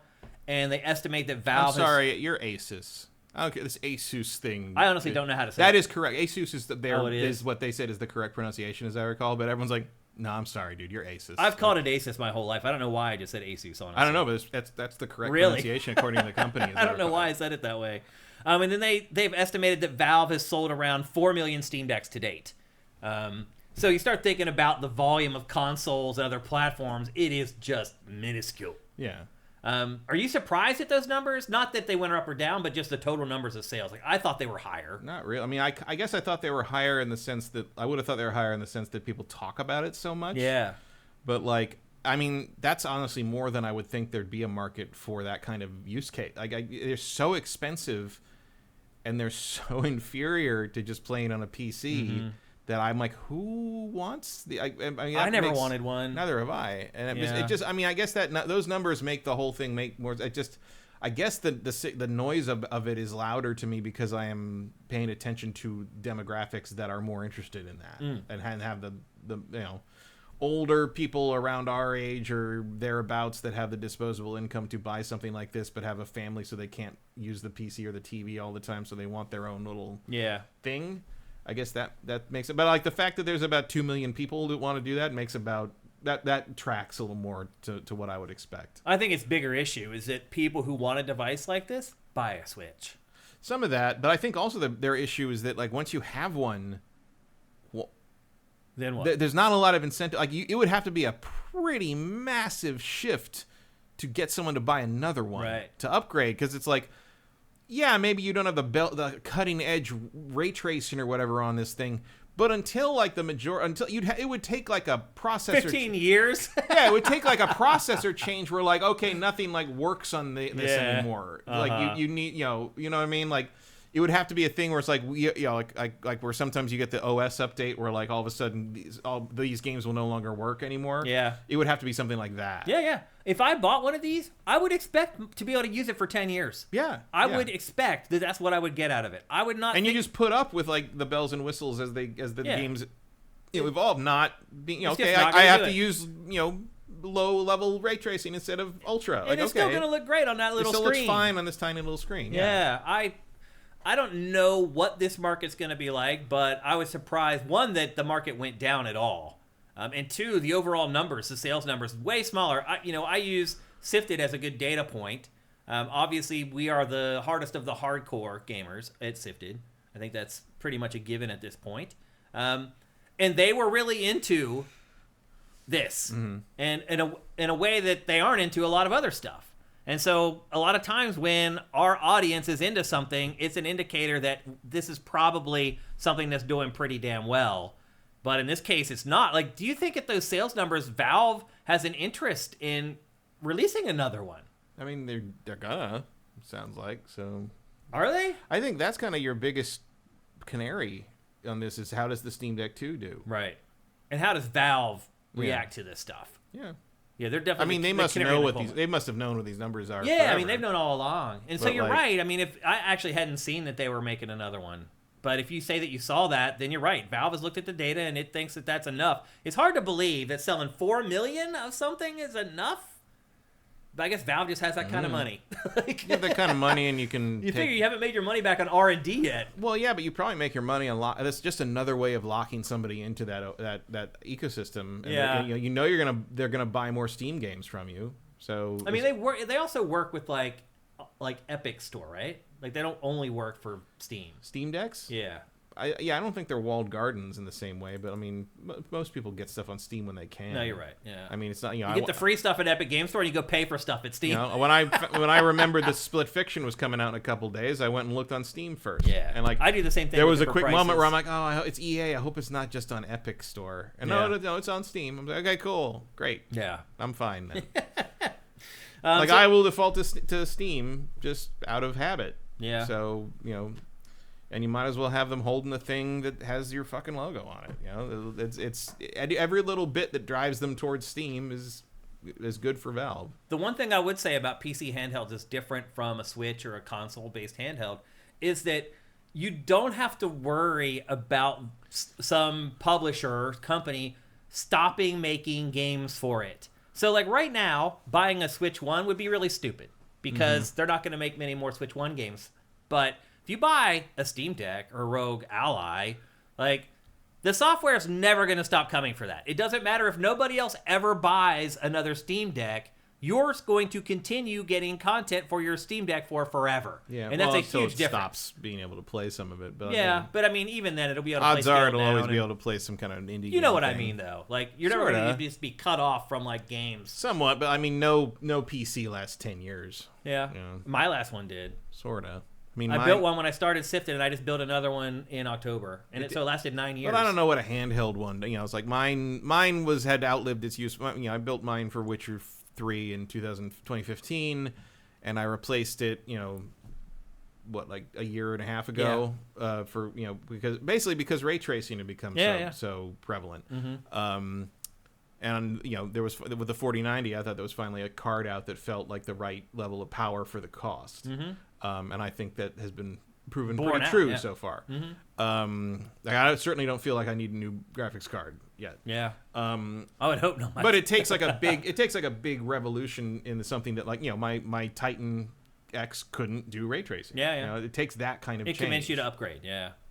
So I do feel like PC handhelds play in a bit of a different space from Switch and things like that. I think so. I wouldn't worry so much. So I mean, the price point is just. Yeah. It's double. What I was you're getting at, like a quality hardware bill. You're still getting basically a handheld PS4, but for more than it costs to buy a PS4. I don't know. What I was basically getting at is if somebody was sitting there watching this discussion or listening to this discussion and saying, "Oh, they're not selling very well. Maybe I shouldn't buy one because if I do, then they may stop supporting it." Like that's not a thing here. No, there's a lot of other reasons not to buy one. But that's not one of them. No, I wouldn't say that's one of them. Yeah, like even if nobody else ever buys another one and you buy one tomorrow, you're still going to be okay. And that is different than dealing with consoles for sure. I mean, that's just an advantage of PC in general. Your PC is always going to last longer than any console you ever buy. That's just the truth. So, except maybe the Switch. Right. Yeah, because we're going on, 8 or 9 years? Switch is getting up there, yeah. Yep. So anyway, there you go. That's the latest on the Steam Deck and other PC handhelds. Ethan says Steam hit 40 million concurrents over the weekend. Yeah, with Monster Hunter Wilds. Monster Hunter Wilds has sold 8 million copies in 3 days. That is insane. Yeah. I mean, that only happens because of digital, that wouldn't happen back in the physical days. They would never have printed manufactured that many games. It's crazy.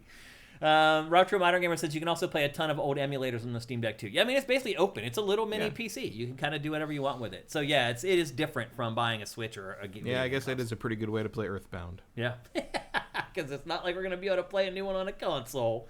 That's for damn sure. There are consistent rumors that Mother 3 may finally come through the online thing. I feel like there's been consistent rumors for 8 years, it seems like. Yeah, but I don't know.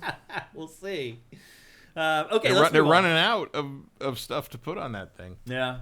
That would be a hell of a Switch 2 launch present. Oh, man. For the fans in particular. That would be a nice nugget for them. Next up, finally, PlayStation VR2 has got a price drop. And it's not like a temporary price drop or a price drop that is small, that won't convince you it won't change your perspective on it. It is a gigantic and permanent price drop. $150 off. Please get these out of our stores. Our warehouses.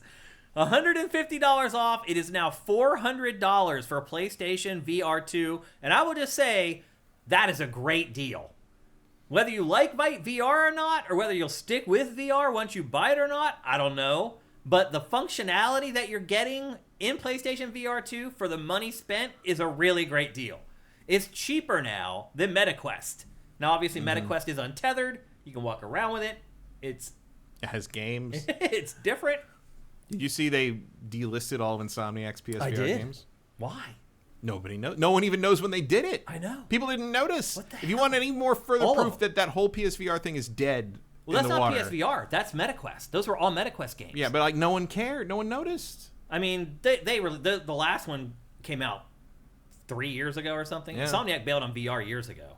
But like those games are trapped. Usually when anything gets delisted, you get. I mean, the fucking D&D Dark Alliance thing got delisted on the 26th, and everybody was losing their fucking minds. Like they didn't get on sale or anything. Insomniac's VR games were delisted and nobody noticed for like 3 weeks. You can't play it anywhere else either. No. They're trapped on MetaQuest. Well, they're nowhere. They're trapped in limbo now. It's like they don't exist. Yeah. I don't know what's going on there. It's VR. That's what's going on there. It just won't take off. But if you like VR and you're looking for a good deal on a VR system that does pretty much everything that all the more modern, more expensive like HTC Vive systems do at $1,000, this is a really good deal. But it doesn't really do any of that because it's locked into the walled garden of the PlayStation. Well, the funny part is 2 weeks ago, PlayStation VR2 got the first game with hand tracking. It has had the technology all along, and finally a developer actually put it into a video game. Here's the thing. Sony thinks it can just release hardware and third parties are just going to pile on like it does with its traditional consoles. It doesn't work that way with niche products. It didn't work that way with Vita. It didn't work that way with PlayStation VR 1. And it didn't work that way with PlayStation VR 2. And it really didn't work that way with the iToy. Yeah. That's true.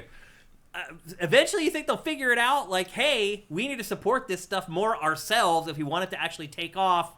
No. Get it. I don't expect a PSVR 3. I think this is it. I think this was just too far down the pipeline to stop. Yeah. I think they had so much sunk costs. They're like, they probably did the math and were like, if we end it, we'll lose more money. This is already halfway out of their ass, and they were just committed at this point. I love that phrase, halfway out of their ass. You can't get up off the toilet when it's halfway out. At a certain point, it's just going to happen. Never. That should have been the tagline for PSVR 2. At a certain point, it's just going to happen. It's just going to happen. We're going to get through this. That's hilarious, Matt. So anyway, I agree with you that it's an amazing piece of hardware. It's just I can't tell anyone to ever buy. I would never tell unless and until it's completely functional on PC. I know there's an adapter but it still doesn't. Everything doesn't work properly, and you don't have all the functionality really. Mm-hmm. If the day comes when it does do that, then yeah, it's a phenomenal piece of hardware. It's just it's not supported in its walled garden enough to warrant taking up the space in your house. And you do bring up a good point actually, is that it does work with PC now. It's not ideal, but it does work with PC. Like you can't really play it. You can look at stuff with it. And again, it looks great. Like it's a very good it's very good displays. Mm-hmm. But like again, it's not fully functional. It's not like you can just plug it in. Jimmying it a little bit. Yeah, it's not like you can plug it in and just start playing Steam VR games with it or anything. Yep. So anyway, I know there are some of you that have kind of been waiting for PlayStation VR 2 to drop in price. Here it is. Now, I'm Yeah, not saying... it actually happened. I'm a little shocked. I'm not saying that in 10 months' time it may not drop again down to 300. No, we might get the clearance prices at some point. I mean, at the end of the year, it might be happening. But at $400, that is a good buy. If you can handle VR and you like VR, it doesn't make you sick like it does me. $400 for PlayStation VR2 is a good deal. So I would probably do with that what you will. I'm not recommending that you buy it. I'm going to recommend you save that money for the Switch 2 tariffs. Yeah. Oh, yeah. Seriously, a Switch 2 could end up costing like $800 or something. Could. Absurd. It might. So we'll see how that all shakes out. But finally, there's a price drop for PlayStation VR2. But along the line, it's not like PlayStation announced a bunch of new games that it's working on for it. It doesn't announce a new game that it's working on since launch. Mm-hmm. It just sent it out to die. It's really crazy. Yeah. It's like, oh, it didn't sell 5 million units its first 2 months? Screw it. Like, screw the 2 million people that bought it. Like, we'll count on third parties keeping those people happy. Anyway, PlayStation VR2 is cheaper. We still don't recommend that you buy it, I guess, is we're going to finally come down on this. Yeah. Next up, Twisted Metal was under development. It was one of the 12 live service games that PlayStation had commissioned with one of its various first-party studios, a studio called Firesprite. A few months ago, it was unceremoniously canceled when a bunch of the other PlayStation games as a service were canceled. I mean, what is there left now out of the 12? 4? Like 2 that have been released and 2 that haven't? Helldivers 2, Concord, and we've got what's Jade's game? Fair Games, and Marathon. Mm-hmm. I think that's it. Is there one more? I think that's it. Yeah, I think you're right. Yeah. The rest are canceled. 4. One of those. And like really 13 if you want to count the Insomniac multiplayer Spider-Man game that never even got. Yeah, actually, you're right. No, you're right. That wasn't one of the 12, but it was clearly another one of those things that was being pitched. Yep, absolutely. Well, as it turns out, that Twisted Metal game was going to be a battle royale game. And at first I was like, oh, that seems weird. But then I started thinking about it. I'm like, wait a minute. Wasn't the single player of Twisted Metal in the old days basically a battle royale? I mean, other than the shrinking map. It didn't have a shrinking map and there weren't 100 players, but like, there was like 20 in each match though, right? No, it was like, I think it was like 8. Oh, really? I thought there was more than that. Maybe there were more than that on Twisted Metal Black or Beyond, but like the PS1 couldn't have that many. Oh, it couldn't handle that many cars. It was like 6 cars or 8 cars. Yeah, I think the PS2 ones like had like over a dozen cars in each battle or whatever. And the last man standing won. That's how it worked. They just didn't have the shrinking map. So honestly, that may have made some sense. But it's do people want to play vehicular combat games in 2025? Well, here's the dirty little secret about vehicular combat games. They all suck. I've never played one of these that I thought was actually particularly good. I think the closest anything came was probably Interstate 76. Yeah. What was Rockstar's franchise? Vigilante 8 was okay. With Activision. What was Rockstar's? It was called... Rockstar had one? Yeah, they did. Or it was Take-Two or 2K, Rockstar, whatever. Take-Two might have. I mean, the Star Wars one was not good. Yeah, what was that one called? Demolition. Star Wars Demolition. That's right, yeah. Vincent's right. The Horizon one of them game as a service is still in. Yeah, you're right. So there's 5. Yeah, there's 5. I mean, yeah. If you're certainly taking into modern trends into account, if you're going to do anything in Sony's catalog as a battle royale, it's this. Mm-hmm. But also, who fucking cares? like, can you imagine like grinding a Twisted Metal game to like unlock a different hair color for the fucking clown or whatever? Like, I don't know how you make kind of just this genre, never mind Twisted Metal, just this genre not like irritating. Yeah. Like it always felt so random. There was a sequel even to the Rockstar one. No, it's not Full Auto. There was even a sequel to it. I can't remember what it was called though. Carmageddon, that was one of them back then. That was one of the early ones. Very old. I remember playing that on PC back in the day when it first came out. Yeah, that was really more just like violent game rather than like car. It was just running over people in a car basically. Yeah. It was just the Carmageddon 2 kind of was like took some Twisted Metal. Yeah. But yeah, I don't think car combat is just a thing that's going to work anymore. No, I mean, I think you need to couch it in more of a... You need a goal in the driving game beyond just shooting missiles at something. It doesn't really work. Yeah. I remember the original Twisted Metal was so goofy. It's like, to fire the missile, you tap up, up, down, down on the D-pad. It's like, what? Like... Grudge Warriors. Wow. Yeah. Here we go. List of vehicular combat games. You got it?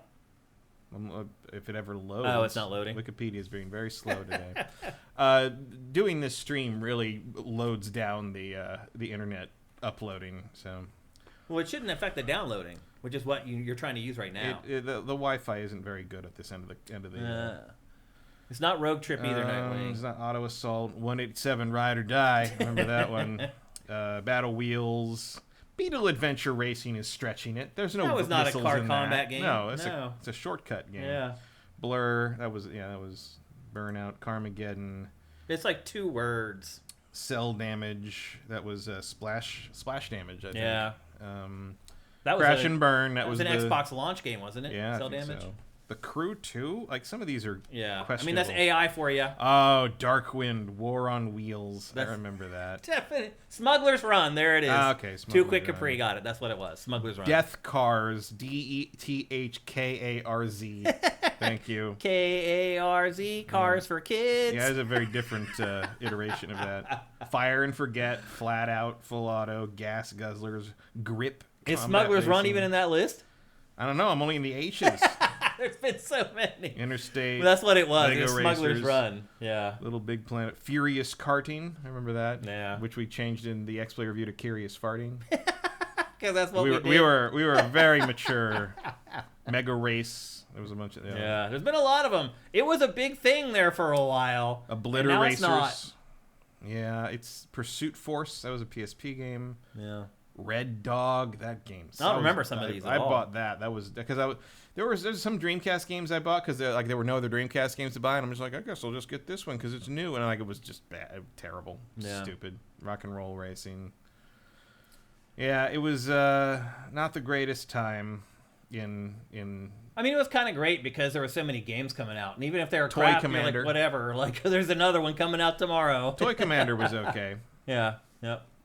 So anyway, there you go. Twisted Metal was going to be a Battle Royale, but it's been canceled, and it's never coming out. We'll see what comes out from Fire Sprite now. I know it is working on some other project, but I'm not 100% sure what it is. So we'll see. But that's another project that probably several $1 million was wasted on. They worked on it for a long time, and Sony just killed it. So it is what it is. And then our final topic. Concord really spooked those guys. Yeah, for good reason. But it's also like, on one hand, it should make you a little more cautious about what you're doing. But on the other hand, I don't know if Concord's a reason to throw the whole genre out of your entire catalog. I mean, not that I want to play the Twisted Metal game. I mean, I think probably the Twisted Metal game would be first on my list of cutting if it was going to come down to the lessons of Concord.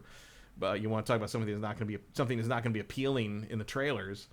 I mean, the TV show was even pretty good, and I don't think that's going to help you. There. Nope. But it feels a little weird that your lesson from Concord is not like we shouldn't make games that lean really hard on things that were popular in 2016, and it's more like, oh no, all live service games must die immediately, no matter how much money we've already spent developing them. That seems like a weird $500 million will do that, I guess. That's for damn sure.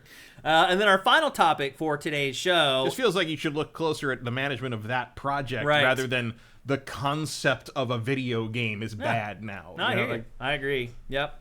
And then our final story for this week's episode is a shocker. Literally the most popular game on SIFTD.net this week. It wasn't some big budget game. It wasn't Monster Hunter Wilds. It was a little 2D game called Terminator 2D No Fate.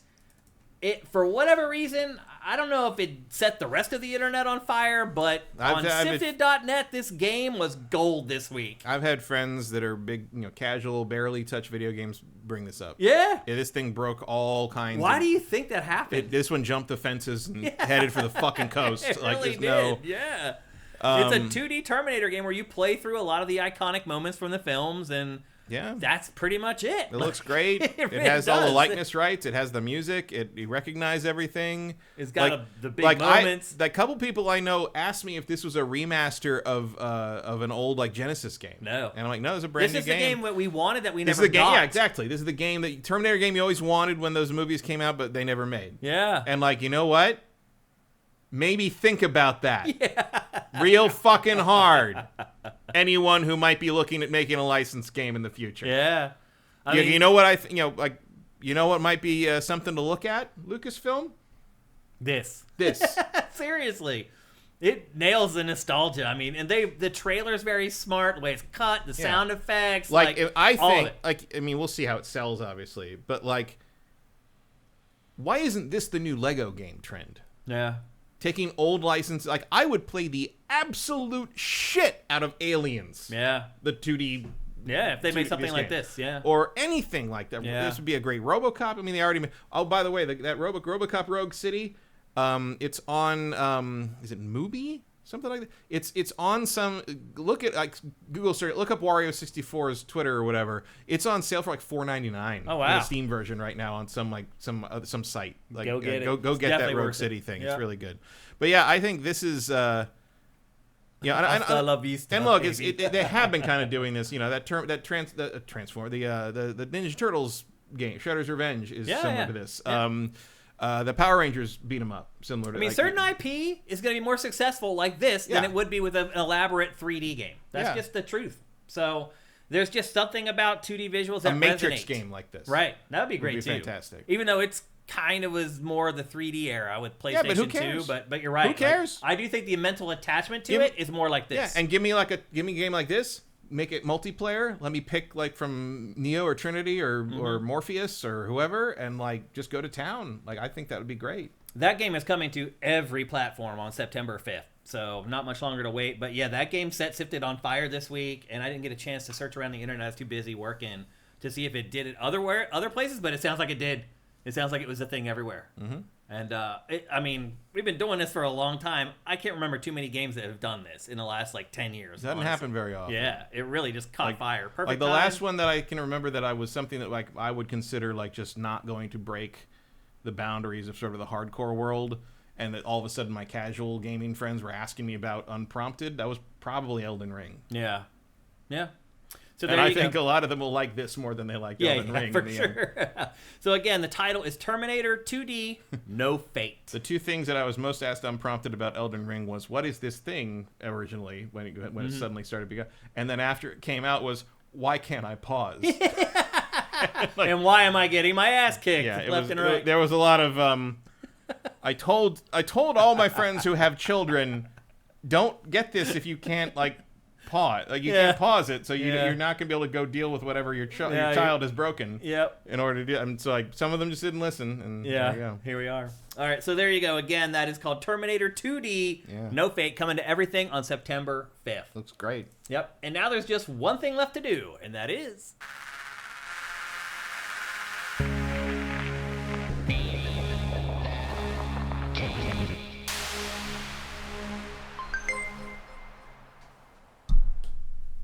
That's right. It's time for Name That Game Tune, sponsored by Soundwizardry.com. Soundwizardry can handle any of your auditory needs, whether you're working on a game, whether you're working on a video project, whether you're working on a podcast, anything audio related. They are the masters. They have worked on several Game of the Year winners, even more Game of the Year contenders. They're working on a big time game right now that I can't even talk about. They are the masters. Go to soundwizardry.com for any of your auditory needs. And also, I should add that as part of this sponsorship, they want us to mention Marcus Beer and his wife's GoFundMe. They lost their house in the LA wildfires. They lost their house and everything. Imagine if everything you ever bought in your entire life was just wiped away in one day. And that's what they're dealing with right now. If you're watching this on YouTube, there's a link down below to go to their GoFundMe. They have not hit their goal yet, so if you haven't donated yet, it's not too late. Hit that link, help Marcus out. Thanks to SoundWizardry.com for basically spending some of its sponsorship money to promote Marcus's GoFundMe. That should tell you all you need to know about SoundWizardry.com. Go work with those people. They're good people. They're talented people. Hook it up. Tiny Blip in History says he'd love to see a 2D beat-em-up Yakuza game. Then you're going to want the Dave the Diver Yakuza DLC. Right. Because that's in there. Yeah. Yep. Okay, couple things before we get going.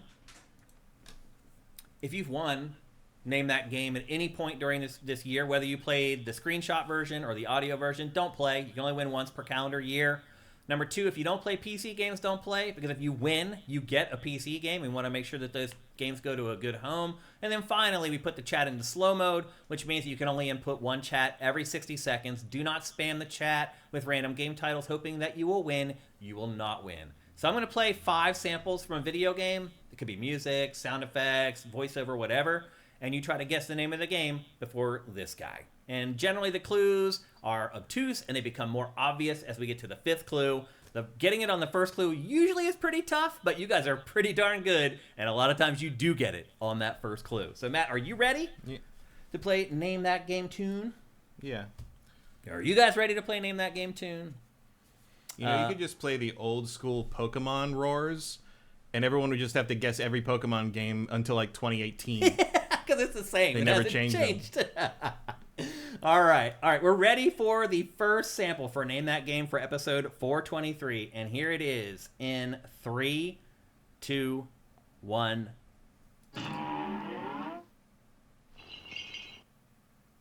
I'll play it one more time. It's short.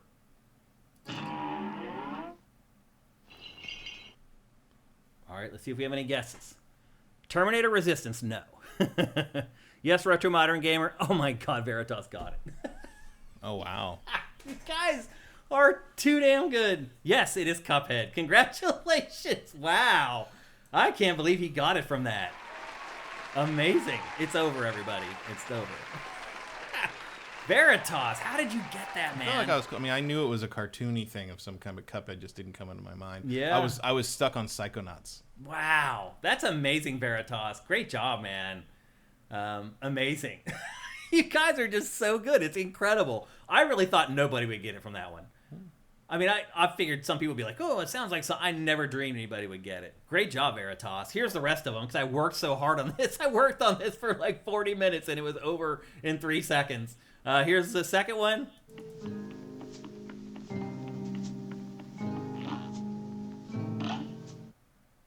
Here's the third one.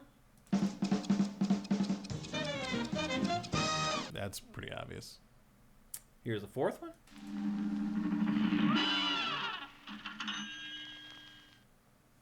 And here's the last one. And you definitely would have got it from this one. Pay the price. Great job, Veritas. Wiping out 40 minutes of my hard work in about 2 seconds. It's hard to get these right. It's really hard to know what audio cue is going to clue people into this stuff. It's not easy to do. So yeah, I think the second one would have been harder. Yeah. Than the first one? Yeah. Really? A little more generic. Interesting. I sit and think about this. As Veritas says, that's his death sound, so you know that sound pretty well if you play it. Yeah. I mean, that's not the death sound of Cuphead that the first one wasn't. That's not what it was. No? What was it? It's like a little snippet after you finish a level before it starts like calculating the results. Again, I can't believe you got it. It's amazing that you got that, Veritas. Anyway, you can send us a message here on Twitch. You can send me a message on Twitter. I'm at Dinfire. You can just hit me up at SIFTD. I'm at Shane. At Blue Sky, I'm Shane Satterfield. Follow me there, by the way. I'm trying to get SIFTD off of Twitter. Everybody go follow SIFTD on Blue Sky so I can stop posting to Twitter and Blue Sky. I'll say at this point, I think we're getting more engagement on our posts on Blue Sky than we do on Twitter. Yeah. Which is crazy. But I think that seems because our following on Twitter is like 5 times the size. That seems to be pretty. Like most people don't even really engage on Twitter much anymore. It's just it's so many bots and so many. Yeah. It's just you rarely feel like you're looking at human speech, basically. Yeah. Whereas Blue Sky feels like everybody's a real person. Yeah. Even the assholes. That's true. Well, that's going to do it for GameFace episode 423. As I always say, please head to patreon.com/SIFTD. That's SIFTD. And give us a pledge for just $4 a month. That's all it is. $4. We have not increased our prices in 10 years. $4 a month gets you all our content way earlier than pretty much every other Patreon on the planet. Patreon.com/SIFTD. Please do it. That'd be great. If you can't afford to, totally get it. Those tariffs aren't going to pay for themselves, people. If you have no money, just go down below if you're watching on YouTube, and there are instructions to help us out with Twitch Prime if you're an Amazon Prime subscriber. And if you don't have that and you can help us with money, then just like the episode right now. Click like, hit the bell, the notification bell, all that kind of stuff. Share it on social media. There's a ton of stuff you can do. Review the show on podcast services. All that stuff makes a difference. All that stuff helps big time. It all makes a difference for us, and we'd really appreciate it. So we'll be back next week. Don't forget, we're recording the review for Monster Hunter Wilds off air here in just a minute, and that'll be up in the next day or two for our patrons. And then next week we'll be talking about Split Fiction. Honestly, April, March. Suikoden. March is great. April's insane. What's in April? Like everything. There's literally like 5 big games in April. So we got quite a run going on here. There's going to be great episodes coming up here at GameFace. Make sure you stick around. We're here every Tuesday at twitch.tv/SIFTD at 1 p.m. Pacific, 4 p.m. Eastern. Make sure you show up. Joining the show live is awesome. Thanks to everybody in our chat. You guys make the show better. We love going back and forth with you guys. You guys fill in stuff that we get wrong and all that kind of stuff. You fact check us. It makes it better. So everyone have a great week filled with great games. GameFace is up and out.